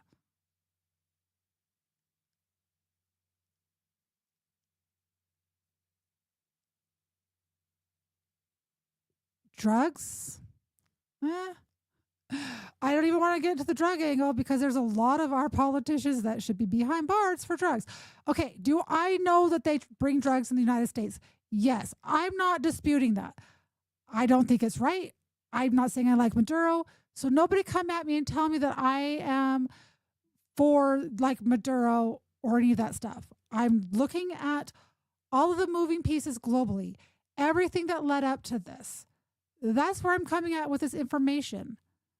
I don't think it's okay for any country to coup any other nation. If the UK went and did this, I still wouldn't be okay with it. If Japan went and did this, I wouldn't be okay with it. If Mexico did it, I wouldn't be okay with it.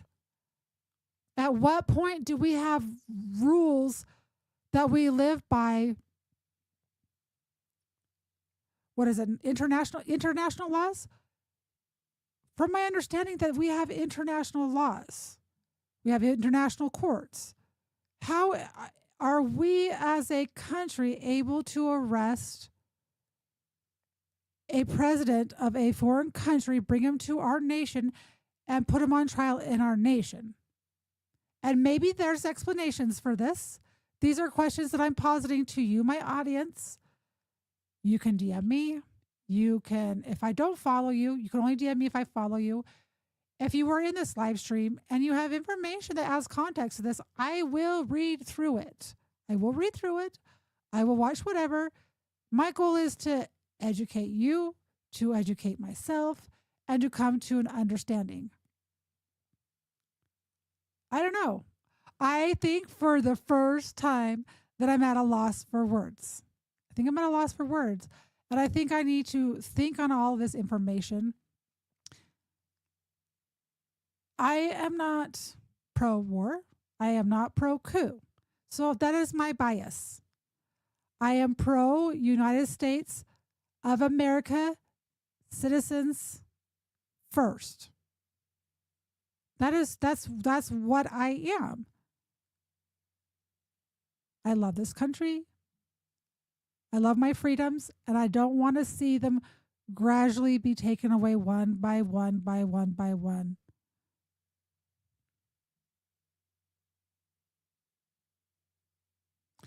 Yeah, big picture drugs. Until politicians go to jail, politicians on drugs are like Dems and rhinos.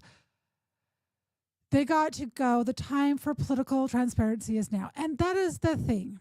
As I don't want to hear it's the Democrats. I don't want to hear it's the Republicans.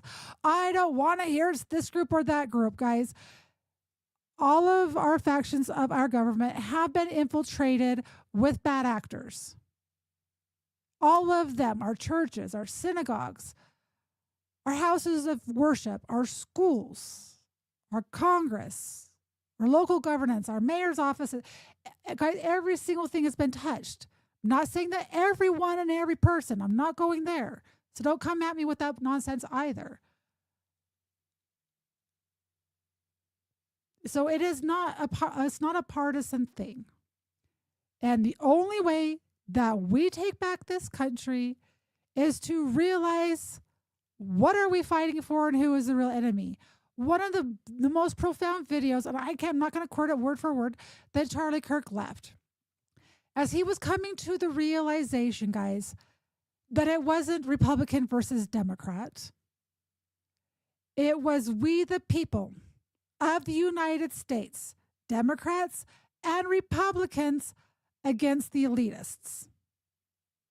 That is why he was working to listen to both sides to figure out how we can come together. Their goal is to constantly divide us. So long as we are divided, we are not a nation. That is how they're going to destroy us. We better figure it out. And I'm hoping, guys, that we're gonna be continuing these live streams. I was quite pleased with. I was a lot more organized than I have been, and I'm gonna get more organized. These are gonna be good. And I appreciate you guys taking the time to listen to me read over 10 pages of information of research that I have collected from all kinds of people. Most important, Colonel Towner Watkins here on X, Colonel's Corner, listening to her all the time. Has given me a lot of this information. And I also got from other sources throughout the last couple of weeks trying to compile all this information. Paul Williams has a free book called Operation Gladio. It's a very good book. It's free on Audible, guys. It's 13 hours long, or you can go to my Rumble channel, find it, and listen to it. That's when I was very new to podcasting, so the audio is not that great. But I think I might redo the series. I think it's important enough to redo it with the information that I've gathered over the last 2 years since I did cover it. I want to thank all of you guys who subscribe to me and who follow me. If you do want to subscribe, you can on Locals, on Rumble, and on X. You can follow me on all platforms. Talk with Sally, not Taco Sally, which, kind of confusing. Talk with Sally on Rumble, Locals, YouTube, TikTok, and X. So follow me on all those platforms. If you want to subscribe, you can. If you don't have the funds, like some people don't because of this economy, like my content, share my content off platform, just show up, engage, leave comments, send me information if you have it. With that being said, guys, I am going to end this stream. My eyes are tired. My brain's going a million different directions. I want to get some more information and continue this discussion. Remember that there are only two things in this life that we can control. It's our attitude and it's our effort. And, oh, I forgot I was going to tell you the story about the head. Okay. So this camera, okay, it's on a swing arm. Well, over to the other side of my little studio is a mirror with my curling iron. Everything's all ready to go. I just want to put a couple curls in my hair. Takes me about 5 minutes, not a big deal. Well, this little thing was down. And I was crawling because I was plugging in lights, making sure things were plugged in. And I smacked right in the bottom of this thinger. Right in the side, right there. And so then I had the head, it bleeds like crazy. It's probably not that bad. I didn't clean it, so hopefully it doesn't get infection. I will clean it with some povidone iodine when I'm done. I think that's everything. So you can control your attitude and your effort. And I've got a little outro that my friend Kim Tink made for me because she's freaking amazing. I think it automatically plays. So guys, and my next stream, the word so and I'm going to keep a tally. I have to, and however many times I'm going to take the money and donate it to someone because I dislike those words. And I recognize myself using them many times tonight. With that said, everyone, this is Talk with Sally, signing out. Before we go, let's stay connected. Follow and subscribe. X, YouTube, Rumble, TikTok.